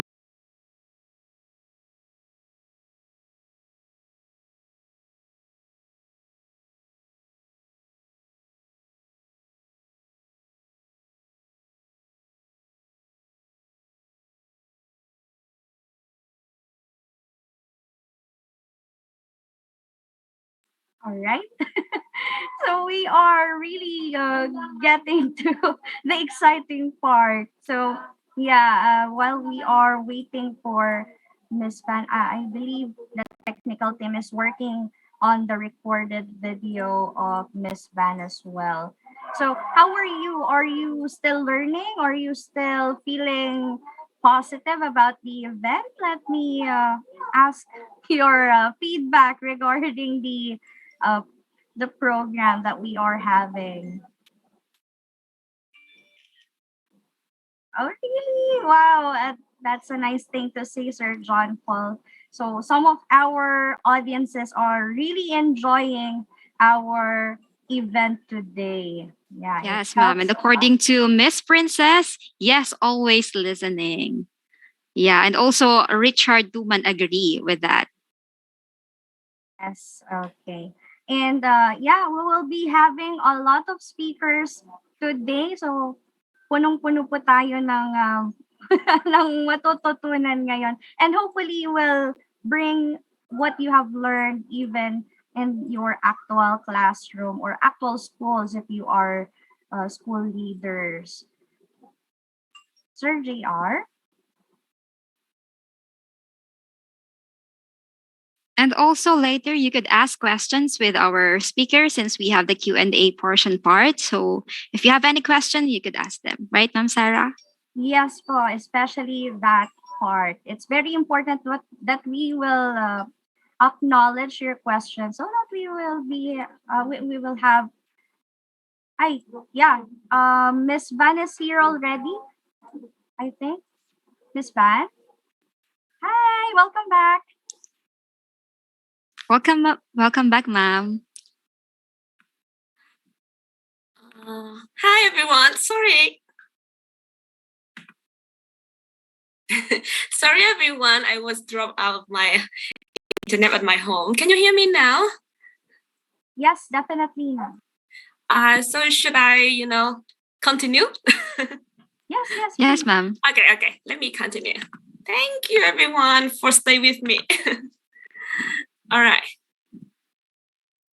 So can everyone see my screen? All right, thank you. So let me continue with their English courses. So this was the procedure that we conduct the online assessment for English courses during the 2 years of pandemic. So normally we will follow 3 stages: preparing the exams, train the teachers and mentors, and the test day and evaluation after that. Yeah, so I will go into details and I just briefly present what did we do for English courses. So to prepare for the exam for English courses, because on the exam we conducted online, that's why we chose to modify the questions to make it more personal and more reflective, so that the student cannot plagiarize or copy from any sources. We also changed the question format so that the students need to do it by themselves. Yeah, and then we also try to swap the question item to make sure that each student will be enter with a different one, so that they cannot copy from each other. And on the test, even it online, is still set under time limit, and we try to make it happen exactly like offline testing. Yeah, and before the test, we set up a detailed plan for both teachers, mentor, and students as well.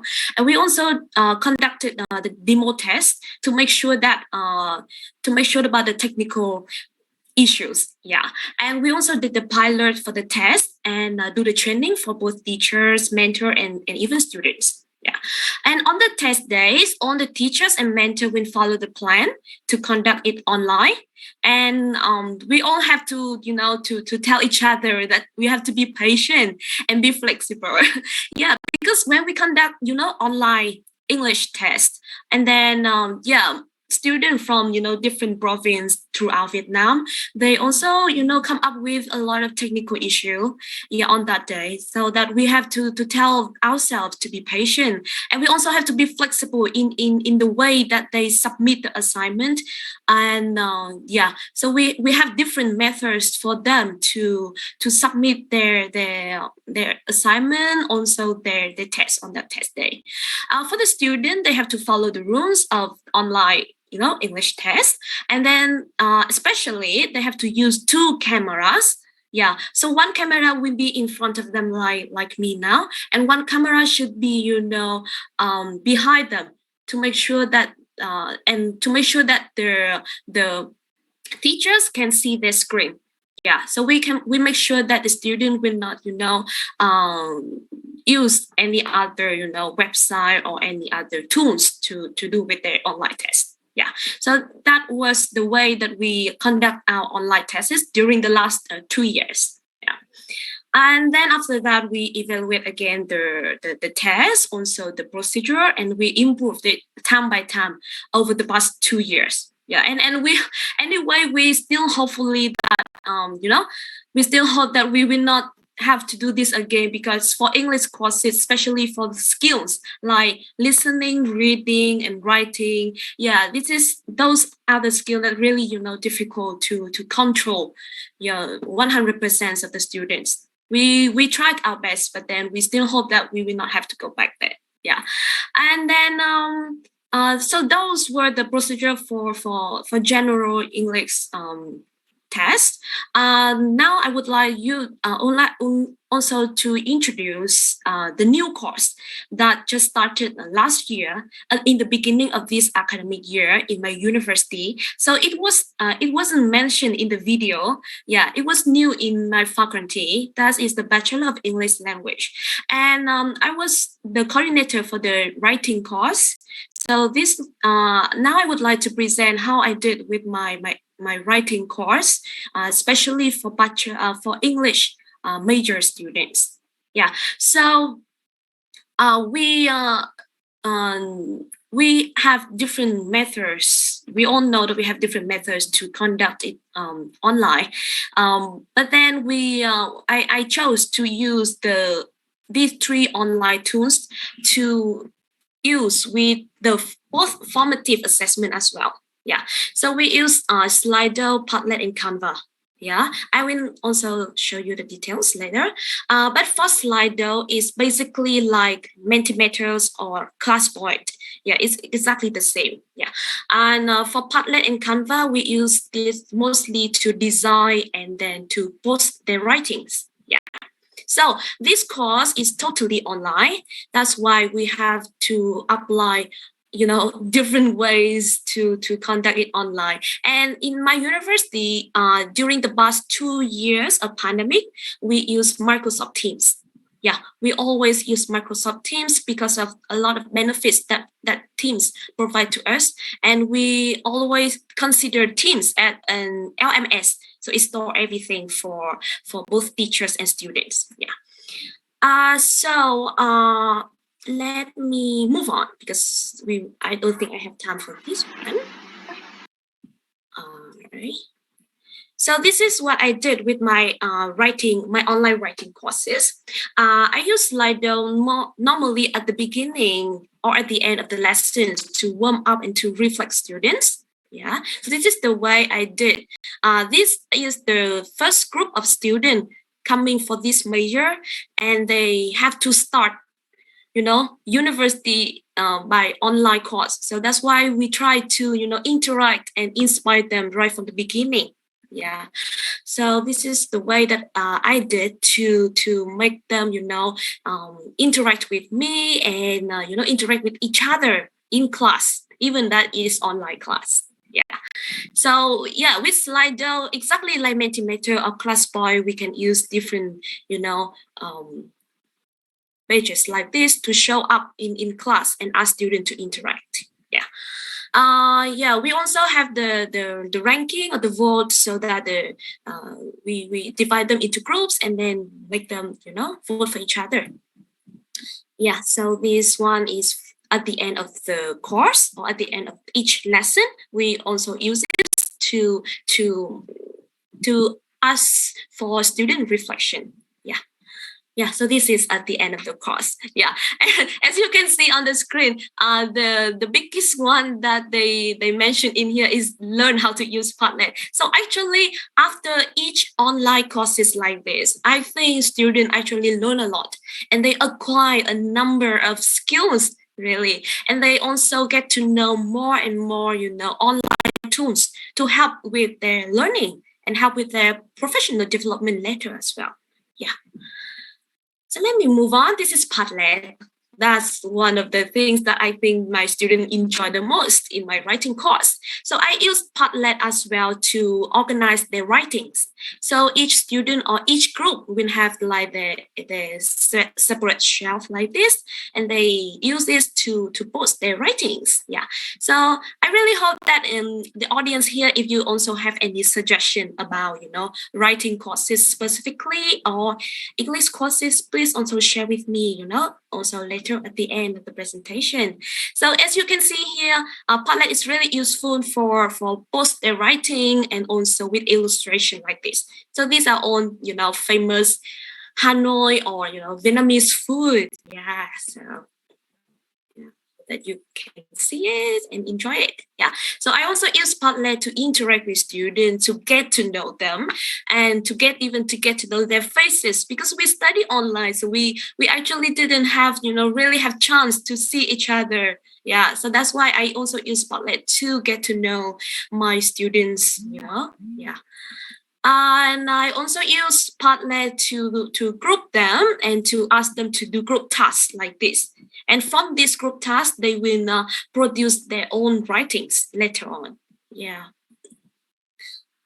And yeah, so this is the way that Padlet helped me to, design their writings and make it into a really beautiful one like this. So the student not only have chance to practice their writing skills, but they also can be creative. Yeah, and then they did really good job. Yeah, this one is an example of my lessons on narrative writing.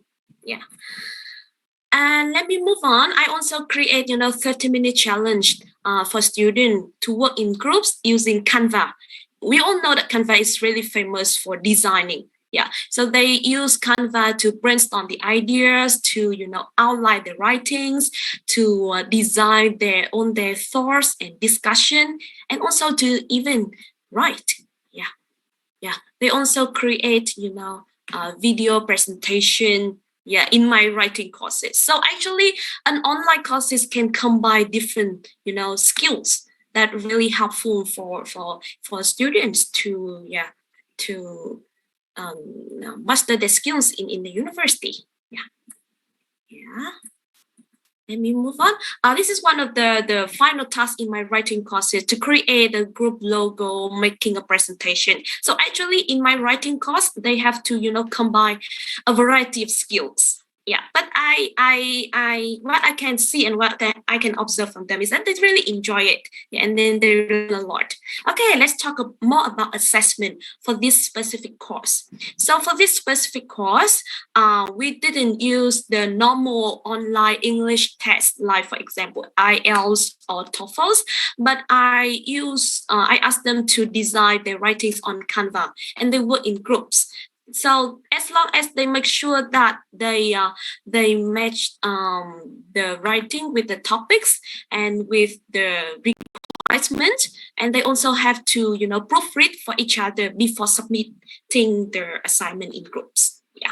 Yeah. So this is the way that I did with the assessment for this course. So it's kind of an alternative, formative assessment. Instead of just giving them, the question and they have to write, I asked them to work in groups and make it into a project. One more thing that I want to emphasize about writing skills is that peer feedback.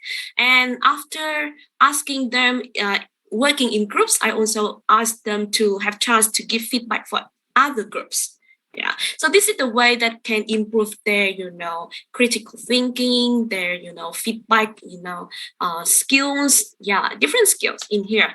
And I think they also, improve a lot in here for their own writings. Yeah. This is also the way that I also ask them to give peer feedback for individual writing. So in writing course, we both have individual and group writings. Yeah.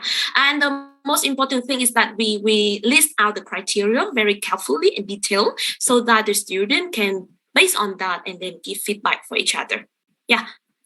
So that was the way that I used assessment in a specific course, just to give you more detailed information on that, right? So these are some tips for teaching writing, but I think it's also for many other skills. But I think specifically for writing skill, we should give them, examples. We should give them preparation time, and we should, also list out the useful phrases and highlight the things that they should use in their writings. Yeah. And during the past 2 years, we all, experience a lot about online writing. About online learning and teaching. I think for the tips that I like most is number 10. Keep it simple. We all overcome it. But I think when we reflect on online teaching, we all think that whatever is simple is better. Yeah, and now we come back to offline classes. Sometimes for me, I actually miss the online courses because we can do many things in one time. Yeah, actually. But anyway, for language courses, I would still prefer, offline classes, and we are really happy now to get back to normal life. So so those are all like some ideas and experience from my own courses and my university courses. Would love to hear your ideas, and any feedback and comments are really welcome. So hope everyone stays safe and stay healthy, and hope all the educators here can keep your passion and keep on delivering wonderful courses for students. Yeah, so thank you so much for being patient with me and stay with me until the end of this presentation. Thank you. I would be really willing to answer any of your comments or questions. Thank you, everyone. Thank you, Miss Laitan Van, for taking time to speak to us today on this very important topic. Actually, ma'am, we have a question here for you. Yeah, according to the chat box, hi, Miss Van. How can we now this apply in speaking classes? This is, to be honest, the most challenging part of teaching English for me. That's according to CBRC Tarlac. I can't read the name, but yeah. All right. John Paul. Okay. Thank you for the question. So I in my university, we didn't the native teachers will be in charge of speaking classes. So normally I don't have to teach speaking skills. However, I think that for speaking skill, when we do it online, and we actually did the speaking test in the beginning of the academic year to test their level. So before, we have like 3 skill tests normally for placement tests, but then we have to do it online. We have to do it totally online, so we have to swap totally to speaking test. Yeah, so I think for speaking skills, it's actually quite more convenient when we conduct it online. Yeah, and if it's challenging for you, then I think it's also challenging for me. Yeah, but then I think that when we do it online, we should try to to interact with students. Yeah, for any skills, especially for speaking, how to motivate them to speak is really important. Many of my students, they will make an excuse of broken microphone, broken cameras to stay away from speaking. But I think the way that you motivate students is really important in any skills. Yeah, and we also can group students to different groups. Yeah, so that they can speak in groups, give each other feedback, and they can also do like group presentation instead of individual speaking, because they may be shy as well. Yeah, but I think so those are something that I can think of now. Yeah, thank you for the question. Thank you, Miss Van. Actually, we have very positive feedback here in our chat box. They were saying thank you and they really appreciate your topic. Now, Sarah? All right. And to proceed, it is my pride and honor to introduce to you our next speaker. Thank you, everyone. Thank you, Miss Van. Okay, for our next speaker, she took BS in Psychology at St. Louis University in Baguio. She holds 2 master's degrees particularly Master of Science in Guidance and Counseling and Master of Science in Special Education. She is currently the school principal of the Union Bright Beginnings Learning Center Incorporation. Joining us on the virtual stage, please help me welcome Miss Mary Jocelyn B. Josue.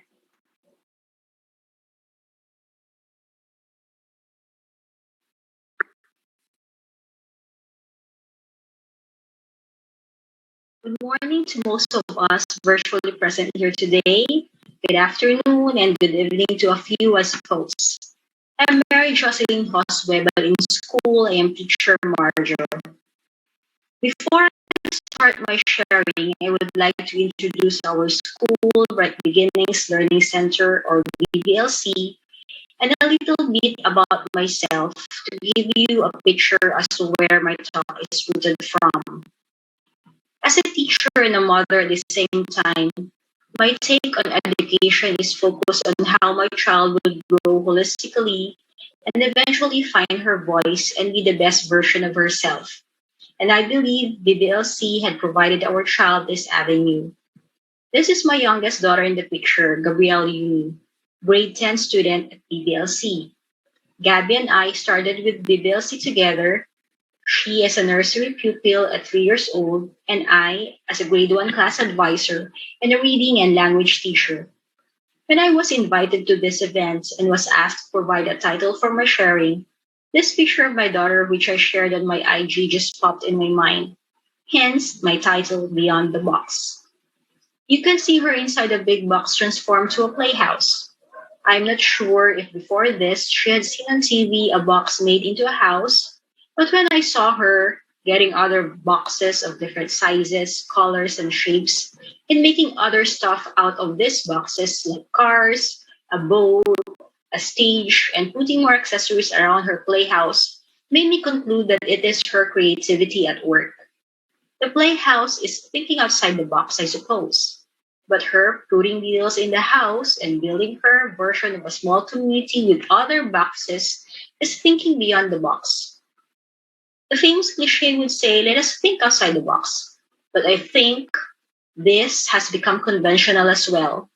Yes, we have to be creative and innovative outside the traditional ways of thinking, but change has been so fast that coping with change has become so stressful to most of us. We can see in studies how mental health issues have been in the rise, especially in this pandemic, and thinking beyond is the solution. I was so happy finding the phrase beyond the box explained in research when I had to go through some reading materials to put context to my title. According to Dr. Patrick Reginel, a professor in environmental science from Palawan State University, this metaphor appears to be the better phrase that describes how a researcher should think. Thinking beyond the box means thinking beyond what you already know. In the process, discovering an unknown phenomenon, a fact or situation that simply exists or happens. Nobody may not have known it yet. As early as 2016, our school administrators have been preparing us for a big change that nobody has even imagined happening 4 years later. As an institution, we have been exploring the rise of technological advancements applied in education alongside seminars and workshops strengthening leadership and the psycho-emotional well-being, as well as the core values of the self. In 2018, we brought our whole team to Manila to learn the basics of blended learning, flipped classrooms, station rotations, and lesson playlists. And in 2019, we signed a partnership after a whole school coaching with Franklin Covey Education Philippines, an organization that helps individuals and communities enable greatness through timeless principles like Stephen Covey's 7 Habits of Highly Effective People. The Leader in Me.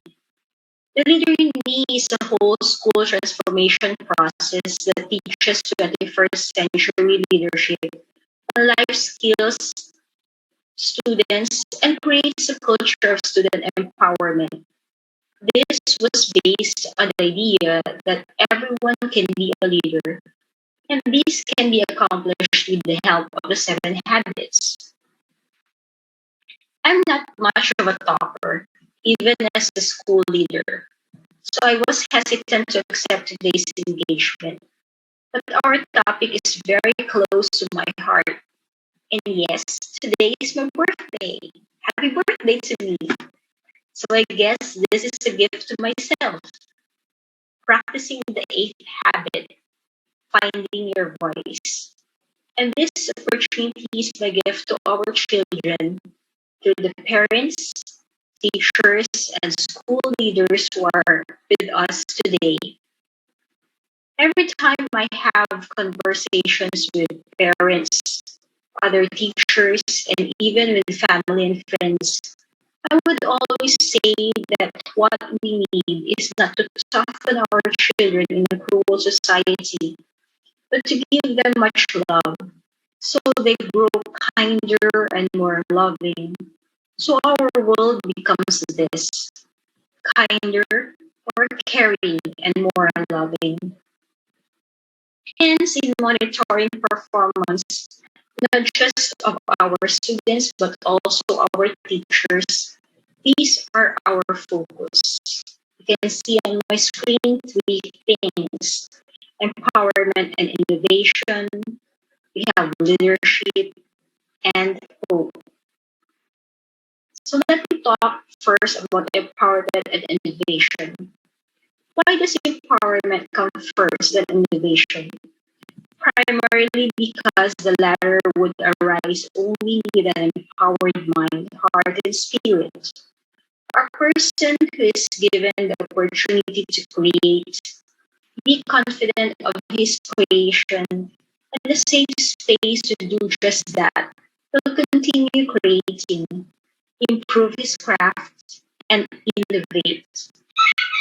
In 2018, before we opened our junior high school curriculum, we have already stood our ground that our students will not have academic awards and recognitions because we wanted them to embrace learning with confidence, not measured by numbers, but by an intrinsic motivation to learn. Our parents agreed that their children should study not because they are expected to gain passing or high marks, but because they wanted to learn. So when the pandemic hit us and resorted to online classes, it was not difficult to tell our parents that we will not have academic awards in all grade levels because each of our families has a unique cultural makeup, parental arrangements, and technological knowledge alongside internet connectivity. We emphasize that our focus would be helping their children to learn despite the many struggles and be independent learners in a safe space. The effect of this will be further discussed as I go along my sharing. As for our teachers, even before the Department of Education released the MELCs, or the most essential learning competencies, a team for each of our preschool, grade school, and high school department have already sat together to check on topics that can be integrated together in a discussion and in an output-based learning, so our students will not be burdened by bookworks, worksheets, or projects.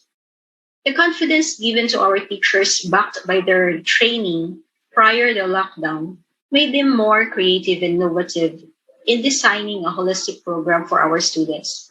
I think the confidence accorded to them is the same empowering opportunity they provide in their classes. Number two is leadership. I have already mentioned about the Leader in Me program earlier. Fortunately, we already started teaching and modeling the seven habits to our children at the beginning of the school year. So when the lockdown was announced, we still have 5 weeks remaining of the fourth quarter during that time. So telling them to put first things first, finish your school tasks before playing, which is habit number three, was easier. Easier, but it doesn't mean too that we did not struggle. However, having a common language between the home and the school makes our partnership easier to navigate. When we say let our children lead their own learning, our parents know what we mean. When we encourage our parents to let their children do their own projects and other school tasks, or when we appeal to them to model integrity by not coaching their children during classes or quizzes, because in doing so, they are helping their children become more confident learners. I believe 99% of our parents do just that. You know how children can be so talkative during one-on-ones. During parent-teacher conferences or PTCs, our parents tell us too how the 7 habits make their life easier as well. Some told us that they don't need to remind their children to submit their classwork on time or even help in household chores. Leadership indeed is not just leading others toward a goal, but it has to start within oneself. And lastly, hope. Teaching our children how to hope, modeling to them how to hope, giving them hope is essential in helping them to be successful and go beyond the threshold of what's weighing us down in the pandemic. To better explain this, let me share with you a video clip of Marielle Sommers, principal of A.B. Combs Elementary in North Carolina, who started the implementation of the Leader in Me program in schools. And you will see how beyond the box is practiced.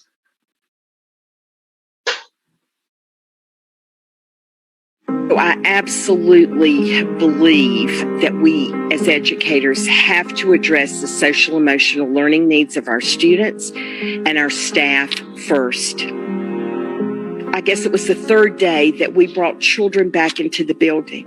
I wept in our school cafeteria, and I wept because they're all in masks. They're sitting facing in one direction, and they have to be completely quiet. And we thought, we still had to follow the protocols. But we went to the children, we said, how can we make this better for you? And they said, to play some music in the cafeteria.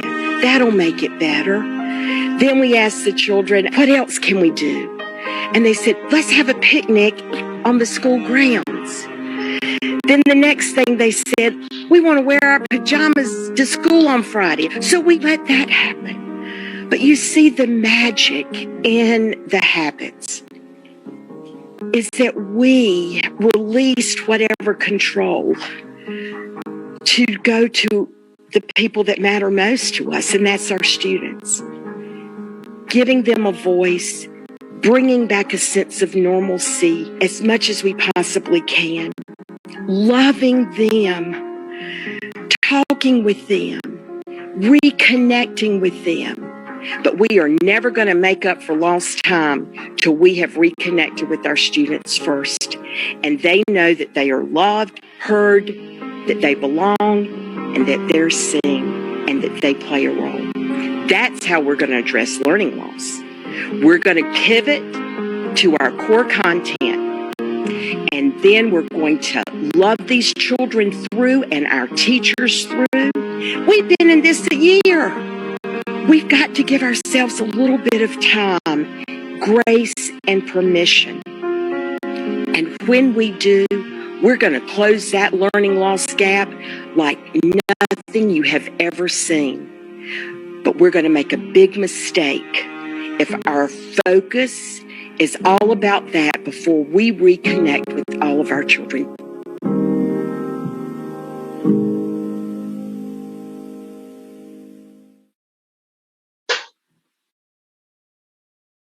As we have heard, what Ms. Summers reiterated is where Bright Beginnings journey beyond the pandemic is rooted from.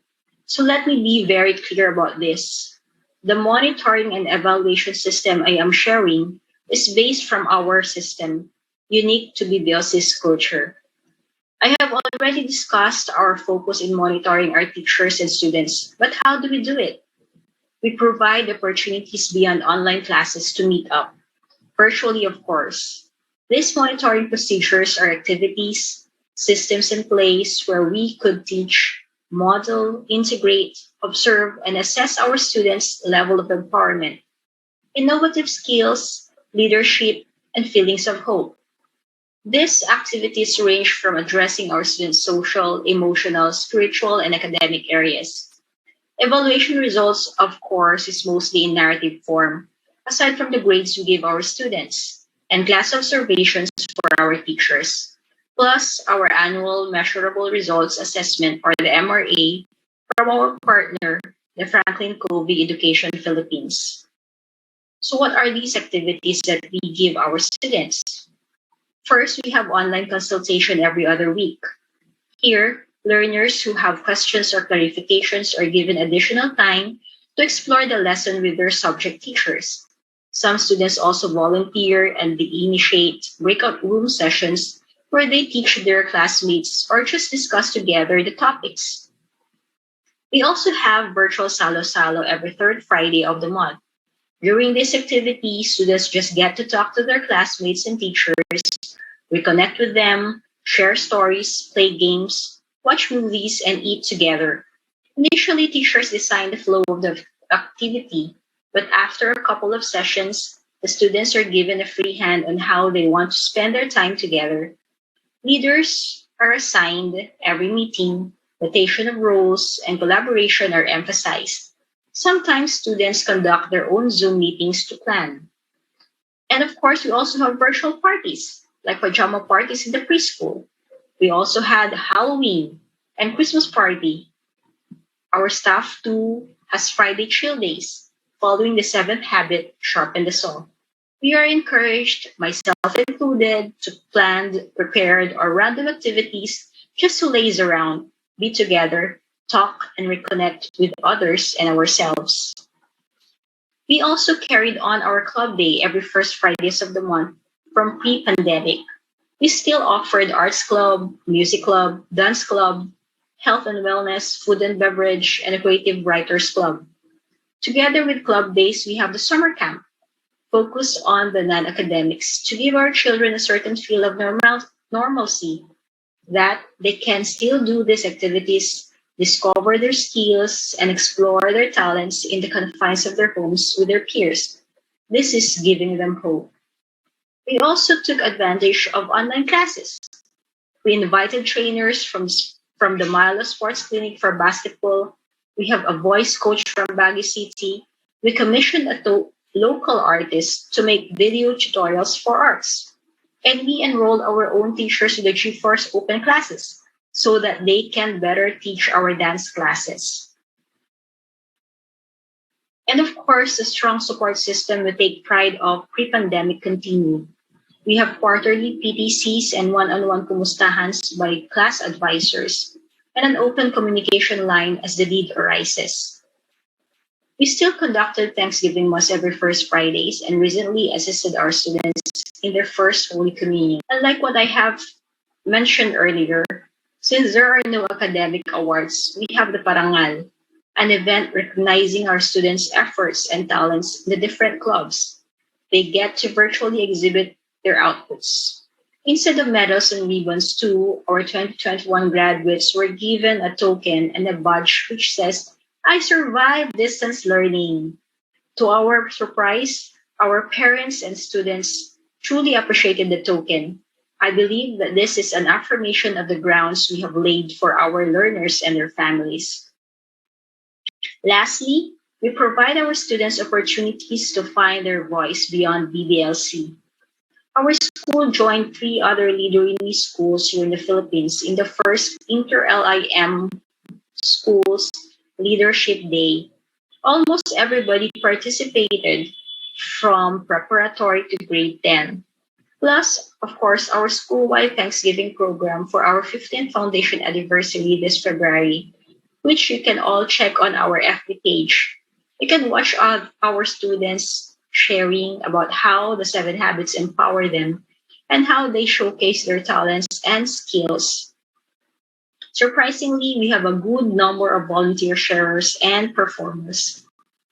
Our grade 10 students too joined the first ever ASEAN Youth Lighthouse Forum and a collaborative discussion on the execution of a charity project following the principles of the 7 habits with a leader in me school in Thailand.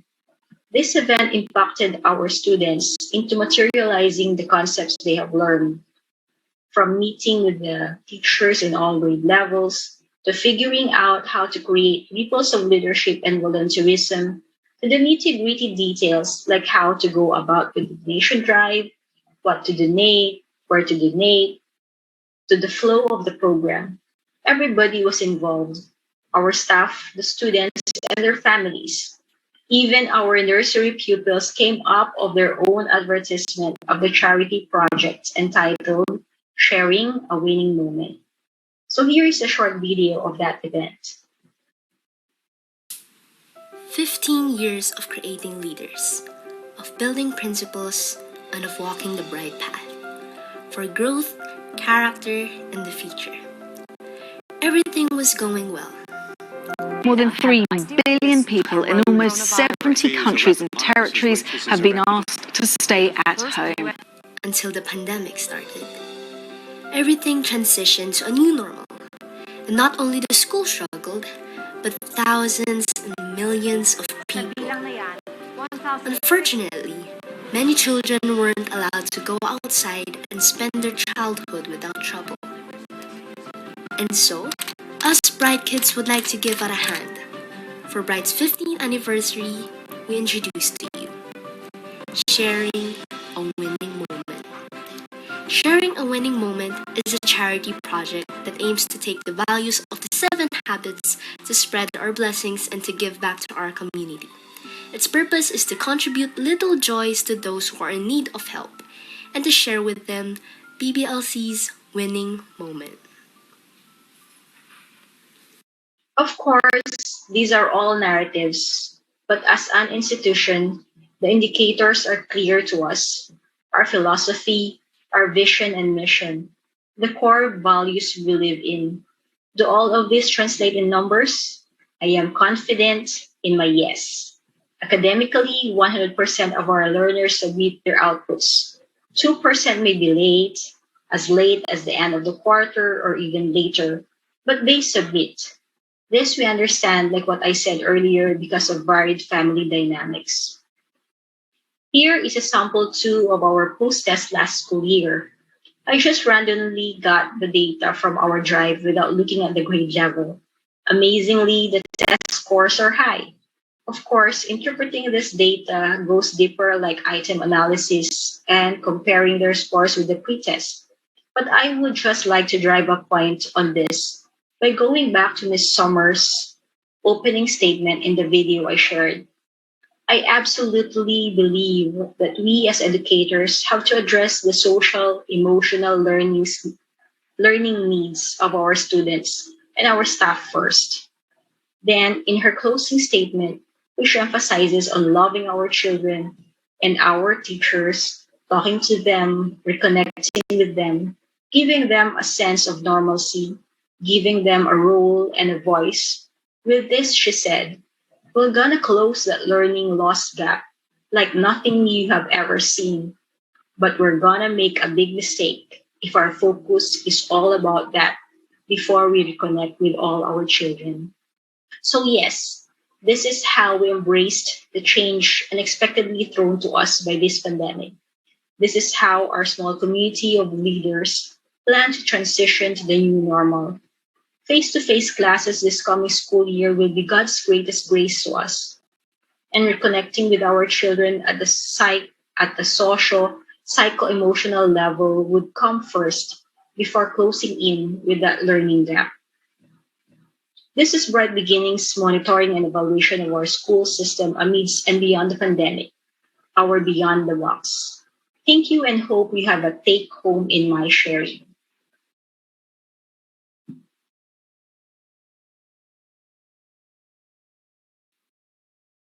Thank you so much, Teacher Marjo. You captured our audience so well. Thank you for sharing with us the power of thinking outside the box and also for sharing the programs and projects that you're doing at school. And the Pan Pacific University family would like to greet you a very happy birthday. We would also like to acknowledge the presence of our Dean. He's here with us. Now, I am sure our participants are craving for more knowledge from our high caliber speakers. Let's keep the ball rolling. May I present to you our next speaker? She earned her doctorate degree in applied linguistics from the University of Pittsburgh. She is highly trained in educational research, social linguistics, language assessment, and quantitative research. She also serves as co president of Asian Association of Language Assessment. Help me welcome from the land of the free, Dr. Girada Woodtayagorn.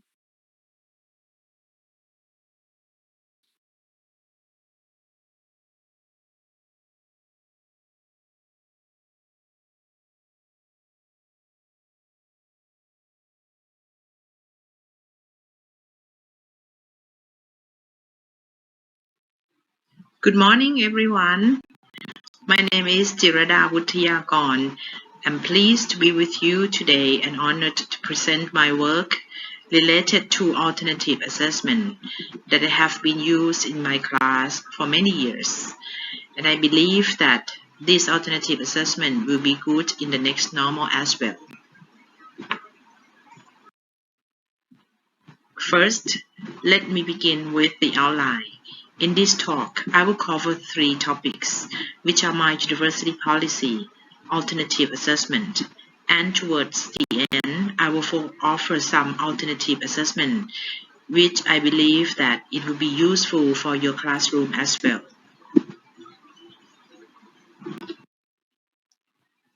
At my university, outcome-based education has been promoted. Outcome-based education focuses on learning outcomes. In other words, we focus on what students can do at the end of the course of instruction. For example, they can give or follow instruction. They can dispense drugs. They can write a term paper. Or they can give an oral presentation. When you write the learning outcomes, keep in mind that you use action verbs so that you can observe what students can do with the language. The learning outcomes should be aligned with the curriculum and achievable at the end of the course of instruction.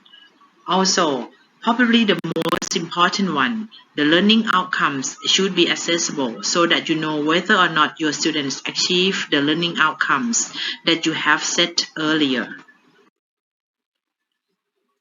Brown and Hudson shared 12 key points of alternative assessment. To be brief, I will mention some that are related to the samples that I will show later. The first one that I would like to focus is number 1. Alternative assessment requires students to perform, create, produce, or do something. And then alternative assessment promote the use of the tasks that represents meaningful instructional activities and tap into higher level thinking or problem solving skills. For example, in the English for veterinary profession class that I have been teaching, we teach the students to be able to communicate to the pet owners effectively. One of the teaching units is to practice pronunciation, because we know that pronunciation is one of the important components for effective communication. So to access the student, we have several passages with sound clips for students to read and listen to. So we can say that we have model sample for the student to follow and then to practice on their own. Then the students select one passage to practice their pronunciation. So during the COVID-19 pandemic, we teach and access them online and ask students to submit the task online as well. So let's see the sample work from the student, and then you will get an idea how we handle them. Accidents happen. So as a pet parent, knowing how to clean and treat your dog's minor scrape or cuts at home can be very helpful. If your dog is small, place them on a table or a counter in front of you. For big dogs, get down on the ground with them. Hair around the area. And use electric clipper or disposable razor to shave the hair around the wound. Be careful to avoid cutting their skin. Wash the area with warm water until all visible debris is gone.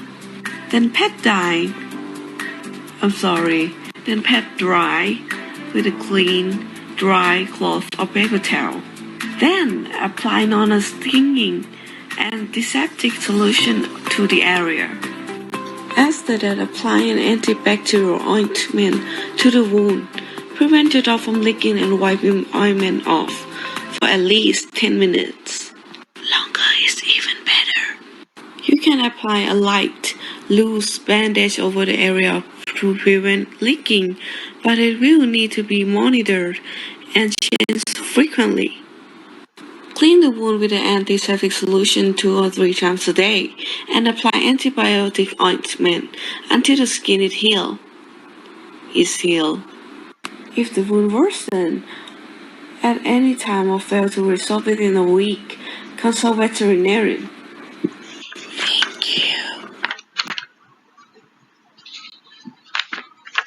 Okay, and then you will see that the student performed very well in this task pronunciation.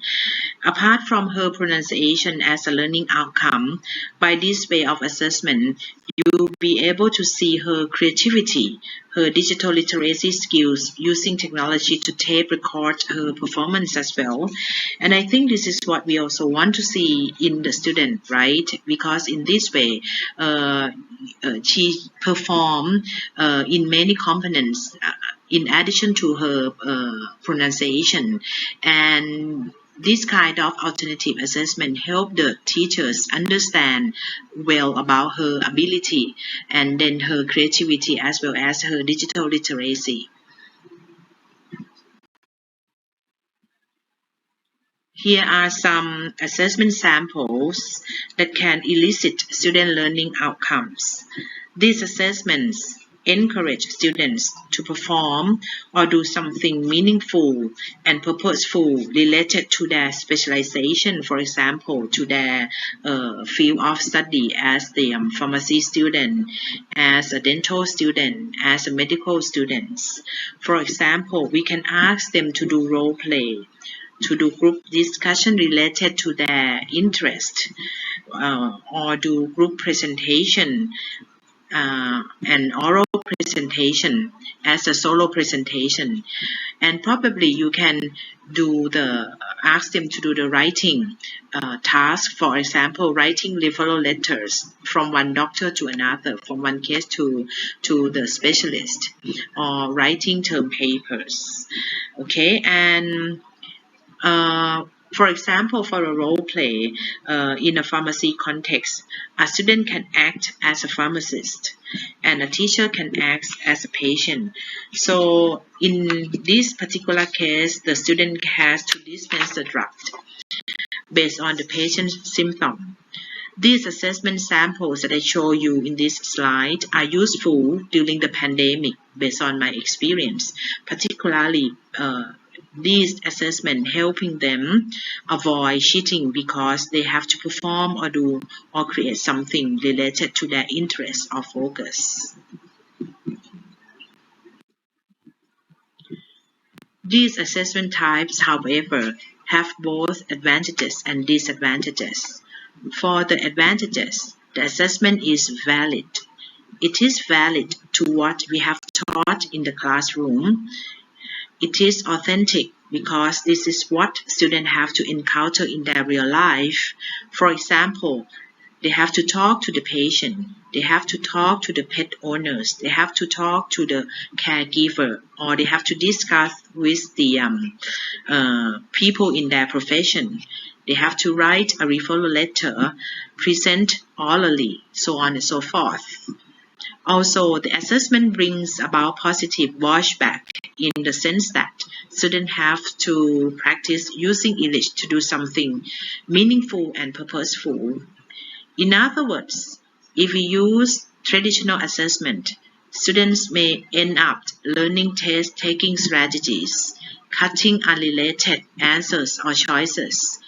And this is not our goal of teaching English, is that right? We want them to perform and to be able to use their knowledge and their skill and their language skill to finish the tasks that we set up in the classroom. And then also Apart from the advantages, these assessment types may be disadvantages as well. They may not be practical because we need trained raters and we need longer time to administer and mark the answers. If we have limited manpower, time, and budget, these assessments may not be fruitful. So, to sum up in this talk, I presented some alternative assessment that invite students to do or create something useful and related to their real life, especially outside the classroom. These assessments can be carried out quite easily during the pandemic. I predict that because we are forced to do something online in the past 2 years, these assessment types will function well in the next normal as well. I have been using this kind of assessment for 2 years and I have seen a lot of benefits, and I hope that you can get some helpful ideas of alternative assessment used in the next normal. Thank you very much. Thank you very much, and I hope you get some idea from my presentation. Okay, and if you have any further questions, you can email me at jirada.w@jula.ac.th. Thank you again. All right, thank you very much. And truly, it is our dignitary honor to have you today, Dr. Jirada Woodtayagorn. Moving forward, let's proceed with our next speaker. She has been involved in education for over 20 years as an English teacher. She had an experience teaching students in Canada, England, and Japan. In addition, she is working as a lead teacher trainer in Cambridge University Press and Assessment in Japan, while also teaching at the university level. Her research interests include leadership, gender, and teacher development. Let us give a virtual applause to Miss Tanya Makandi. Ma'am, take it away.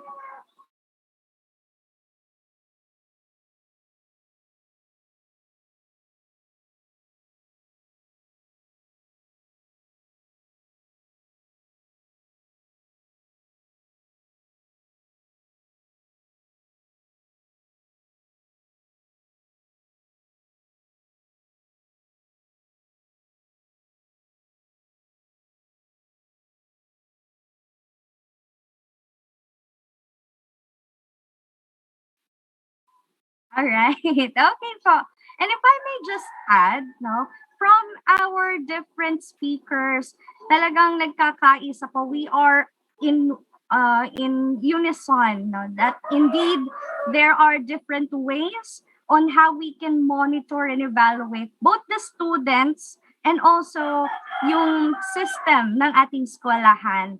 And through this conference, I believe you have learned a lot from the discussions.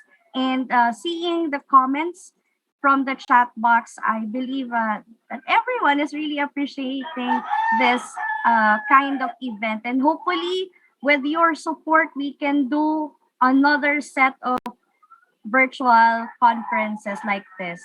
And speaking of, Hi, everyone. My name is Tanya McCandy, and I will be discussing monitoring and evaluating speaking activities in today's session. So thank you for joining me. I am currently employed at Chukwu University as an English teacher, where I'm teaching first to fourth year students. And I'm also the lead teacher trainer and head tutor, senior tutor for Cambridge University Press and Assessment here in Japan. So one of the things that we're going to talk about mainly today is the difference between accuracy and fluency. The reason why this is so important and fundamental is that for a lot of teachers, we often combine these activities together, which causes a little bit of confusion for our students. We tell them that we want our students to speak longer and speak more, but we're also doing a lot of error correction at that time. So there is some conflict there between what we are trying to do as teachers in relation to fluency and accuracy. So just quickly to run through, tasks or activities that are focused on accuracy provide practice of specific grammar or vocabulary points, and we want our students to speak correctly. So this will come into play when we are looking at evaluation and monitoring our students, because we really, really, truly do want our students to use correct English. The difference with that and fluency is that fluency provides opportunities for students to speak freely, talk as long as they can. It builds their confidence. And basically the point of fluency is that they're able to communicate well. We're not focusing on accuracy. There may be issues with grammar. There may be some issues with pronunciation. There may be issues with word usage, but as long as they are able to communicate their point across, then that is something that we focus on with fluency. So two very, very different components when we're talking about English language. And often as teachers, again, as I said before, we put the two of them together and cause a little bit of confusion with our students. And this goes back to evaluation and monitoring and how we do that in the classroom. So when we look at accuracy, mainly we want students to focus on using language correctly. Again, as I said, so new vocabulary points, we want them, we're teaching them new words. We want them to learn how to use these words properly. We want them to use correct pronunciation. We want them to use correct grammar. So this is where we really, truly focus on, is what our students saying correct or not? Fluency is where we really want to encourage our students to recycle and reuse language that they have already learned, that they study, and that we hope they know. Please remember, just because students have studied something does not necessarily mean they know it or understand it. So fluency is actually a good opportunity for students to try and reuse and recycle the words that they have previously studied so that they can learn to know it and use it properly. We need to give them opportunities to play with language in a safe environment. And this is the main thing that I want to focus on with fluency, is that as teachers, we do need to step back when we monitor fluency activities, in that we're not focusing on error correction for fluency. We want students to be able to have the opportunity to develop conversations freely without us jumping in and correcting them. So when we move into monitoring and promoting accuracy, when we think of accuracy, or when I think of accuracy and how we do this in the classroom, for me with students, it's a lot of shadowing and repeating what I've said. This goes with pronunciation. This will go with grammar. This will also go with new vocabulary. We do a lot of drills, having students, make sentences and repeat these sentences, and drilling them for a couple of minutes and whatnot. And as teachers, this is often not student-centered. This is teacher-centered because we are highly controlling the activities and what students are doing at that time and what they're talking about and the limitations that they have within these speaking activities. For accuracy, error correction should be quick and immediate.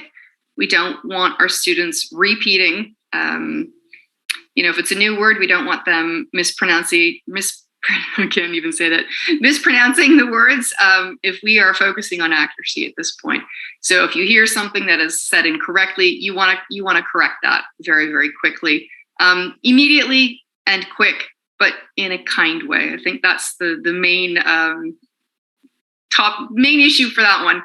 A lot of times teachers are quite swift to correct inaccuracy, but not necessarily in the nicest way. So when you are doing error correction for accuracy, please be kind with the students. Give them an opportunity to redo the activity for the drills and redo the drills and whatnot. But do be aware that we want to have swift error correction for accuracy. This is very different from fluency. So we're just going to take a look at fluency now. So feedback and error correction for fluency activities when we're monitoring and speaking and whatnot can be done at the end of the session or near the end of the class. If you're doing a short speaking activity, have them do the speaking activity, give them some error correction. Students should be given the freedom to explore different topics and themes, and we want the conversations to naturally evolve. So we don't want to be on top of our students when we're focusing on fluency, mainly because we're not focusing on their accuracy on this. And if conversations happen to move in different directions and they're still using the language that they know and they're still using English, they're still speaking English, leave them alone. So this is one of the issues that it comes with monitoring, is that often we tell our students, okay, I want you to expand on your conversation. I'm going to give you 3 minutes to talk about this activity or 3 minutes to talk about this theme. And as teachers, it's really hard sometimes for us to not jump in on students and have them change that course of the theme when they're talking. But when we are focusing on fluency for activities, we need to let that go with the students. As long as they're maintaining their conversation in English and they're attempting to communicate with each other, as teachers for our monitoring, we really do need to sort of step back and give them the opportunity to chat freely. Again, the focus of this is on fluency, not accuracy. So in terms of evaluations, this is a big one. We need to outline to students what we want them to focus on. And I think as teachers, this is really difficult for us because we often combine fluency and accuracy into a single item in terms of a speaking test. We set up a guideline, you have to have a conversation with your partner. Here's the topic, please begin.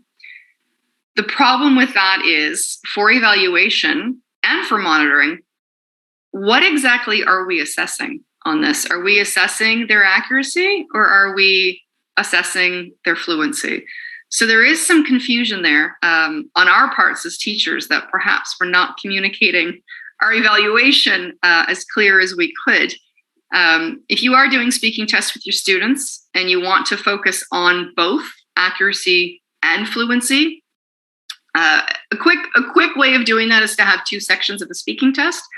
One section of a speaking test could focus on accuracy, if you want students to be able to do pronunciation, or you want them to use certain grammar points.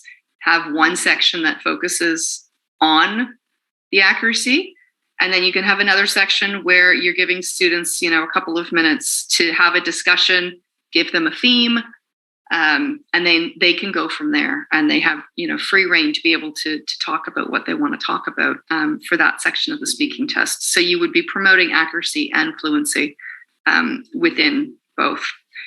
Again, as I'm saying, ensure that you are evaluating what you have said. With this, in terms of monitoring, you really want to ensure for fluency that you are giving your students an opportunity to speak freely and that they feel safe in the classroom to be able to play with the language. In terms of accuracy, you really truly do want to have quick and swift correction, error correction, but done so in a kind way. And I think for both fluency and accuracy, my main point for this would be give your students feedback, allow them to have error correction, either the swift error correction for accuracy or feedback at the end of a speaking section for fluency. But when you are doing that and monitoring that with your students, please give them an opportunity to take your feedback in and redo the activity so that they can sort of demonstrate to you that they have taken in your feedback. And a simple way of doing that is to give them, if you're doing accuracy, give them a different kind of drill or repeating activity for them so that they can demonstrate that they can get the grammar point done or that they can get the pronunciation done correctly.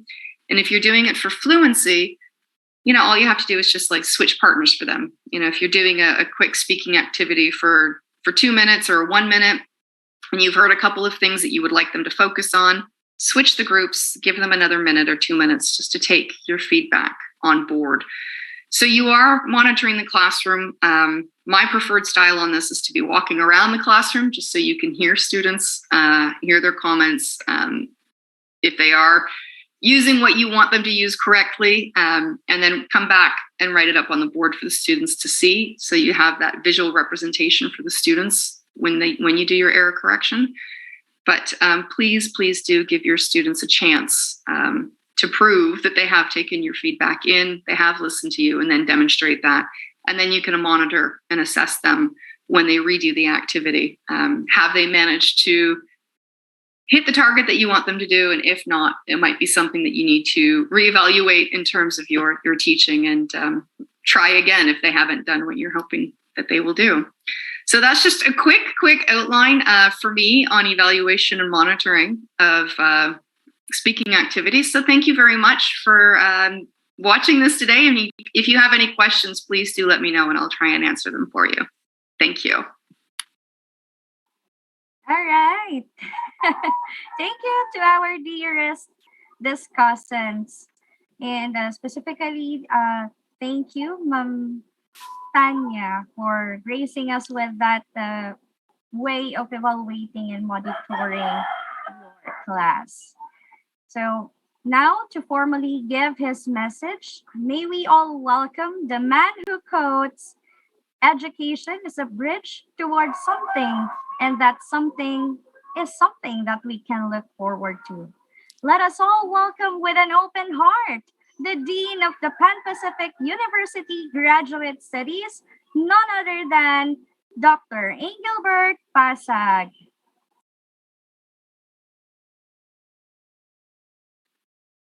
Hello.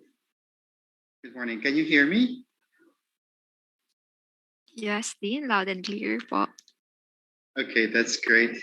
Sometimes we have to do mic test. No. All right. I wish to tell you more about my insights for this day, but it's between me and your lunch. Of course, I have to hurry up. But I would like to start by thanking very first our speakers for today, Music Alain Pasqua, who is also a fellow Cabalens from the same high school, and for saying yes to this occasion. Thank you so much, Yusek Alain. And cheers to more projects in which you can make a good change in the Philippine education landscape. To Dr. Alma Torrio, who is formerly a regional director now, and an official at the Department of Education. We're very proud of you, ASEC, for bridging and giving us also insights for today. We have Dr. Servito from the Division of San Carlos City, Superintendent Lourdes. Thank you so much.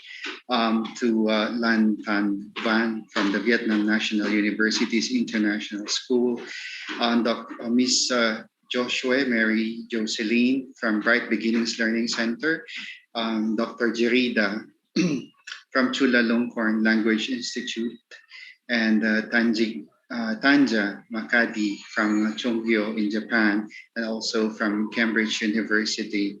I wish to thank everyone who has joined us today.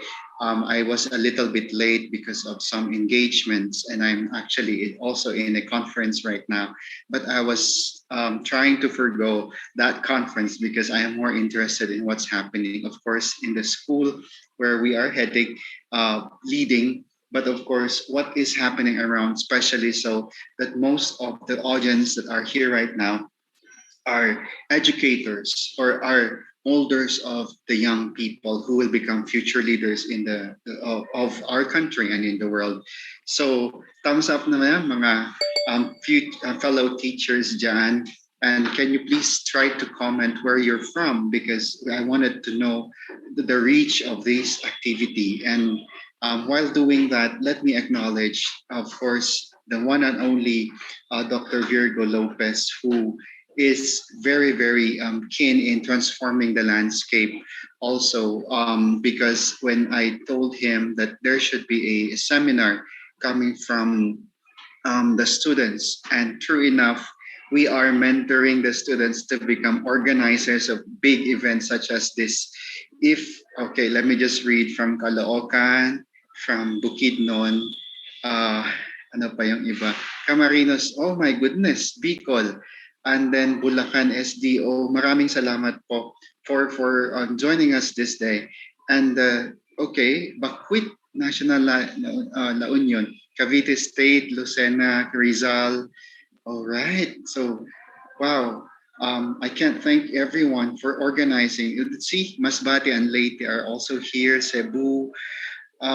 Just this morning, I was talking to from people from Bukidnon State University, and they traveled all the way from Bukidnon to join us in here, also in a seminar where I'm actually joining. So let just a quick few points that I have taken note this morning. So, okay, yeah, Kibatang National High School from Bukidnon, and then also have Isabella. Thank you so much. Dr. Carl started with a very powerful message that you have to, yeah, Eastern Samar, shout out po. Yes, thank you so much. He mentioned that you have to evaluate the tool because the tool might be addressing the needs that are no longer present. And the second speaker, Dr. Alain, said you have to do it differently. Monitoring and evaluation is really a big task that we all need to do, be it a private school or a public school, because after all, we are actually addressing all the people or the future of our land, the future of our country. And this gathering today reminds us that we are all human beings needing of one another. And this morning's meeting is a meeting of people. It's a meeting of minds where we share differently. We share how we do things differently. We share also the best practices that we have. We share also our new insights because new insights are coming from our own experiences. So I thank the global audience right now. I thank the global speakers who took time to probably just record or to be it as in person or in sorry, not in person, but live during the discussion. This sharing addresses the need that we have right now to face these new challenges, to face the world that we have because we are in a pandemic. But during the pandemic, a lot of strategies were actually sprouting. Very people are very creative. There are some departments or there are some divisions that are actually more advanced than the others. But then right now, it's no longer a question of who is better SD or schools division, or who is a better regional director, who is a better school principal, because we all need to share what we know and we all need to share what we have. And so we have this webinar because, and we are broadcasting it live on Facebook. We shout out to those who are in Maestra page and also in Carl Balita page. And I bet there are more in Carl Balita page because he's the celebrity guy here. He's the glue that puts us all together. And let me emphasize that no one should say I am better than the others, that I have a better technology than the others, because it's not a question of who is more progressive, who is more transformational, who is leading than the others, but it's how we serve our society when we share what we do, the best practices that we have, so that the others will also be inspired to be creative. Probably they will imitate. But then when they imitate, the more that we share knowledge, then the more that we transform the society as a whole. So therefore, education is not about who is better. But when we educate, we lead others to dream, we lead others so that they can transform their dream into reality. So that these dreams will bring up a lot of progressive societies, a lot of progressive lives, so that we continue to build better lives, we build better societies. So with that, this meeting right now, this conference, is something that we are very proud of. It's staged by the Pan Pacific University. It's organized by our students, but we wanted to reach in a wider audience so that we really share what we are doing here at the university. So again, congratulations those who organize, and please give yourselves a tap like we do it the Paro Paro G1, but you say congrats to you self, congrats to you myself, because you have actually gave yourself an hour or a day or half of a day to really internalize, to listen to progressive ideas, to listen to global sharing of insights, because this way we can learn to really progress all together. So from the bottom of my heart and on behalf of Pan Pacific University community and the whole family here at the university, let's join hands so that we can really look forward to a brighter future. When we do and start with ourselves, we share what we do, we even share what we have so that the others will also learn. Then we build a better community, then we build better lives for everyone. So again, thank you so much. But again, last thing, please do not forget Dr. Carl Balita on the May 9 election, because we need someone who has the brains and he has the talent and he has the biggest smile and welcoming heart for everyone. So this is the best I can do for now, because I cannot give you tarpaulins and how I am a fan of this good friend of Pan Pacific University. That's the reason why we are all here, actually, I think. And we are reaching to more audience. So this coming May, we will be interviewing applicants for the Pan Pacific Graduate School's Carl Balita Executive Education, because we wanted to serve more people. So we still have that program. It's no longer, it's almost endemic, but we still have that program, Study Now, Pay Later. So please invite your friends, please invite everyone, because we would like to share what we are doing here at Pan Pacific University. Again, estudyante ng grad school ang mga nag-organize nito. So I'm very, very proud of you guys. I'm very, very proud of your accomplishments. So cheers to more webinars, cheers to more learning, and cheers to a better and brighter Philippines. Mabuhay kayong lahat. Thank you so much, Dr. Pasag. That was very warm and sincere. I really felt that. So, just an announcement, aside from this webinar being free, we are also issuing a certificate of participation to all the attendees of this webinar for only 50 pesos. To claim your certificates, just complete our evaluation form posted as a link in the chat box and send your payment to the GCash account posted on the screen. Don't forget to upload your proof of payment in the last portion of the evaluation form. Thank you, Ms. Charity. And while waiting for our participants to access the evaluation form, may we also again inform everyone that all the proceeds of this event will be donated for the benefit of the charity we chose to help. Yes, that's a good part of it right now, Sarah. Also, if you have any questions or concerns, please let us know so we may be able to address them. It is indeed a wonderful day being with you, our guests, participants, and speakers. A big thank you as well to the organizers of this webinar, headed by Dr. Virgo C. Lopez. Thank you very much. This has been Miss Charity Asilo. Until the next virtual event, I am Ms. Sara Alcoreza, wishing you the best in all your endeavors. Mabuhay po tayong lahat.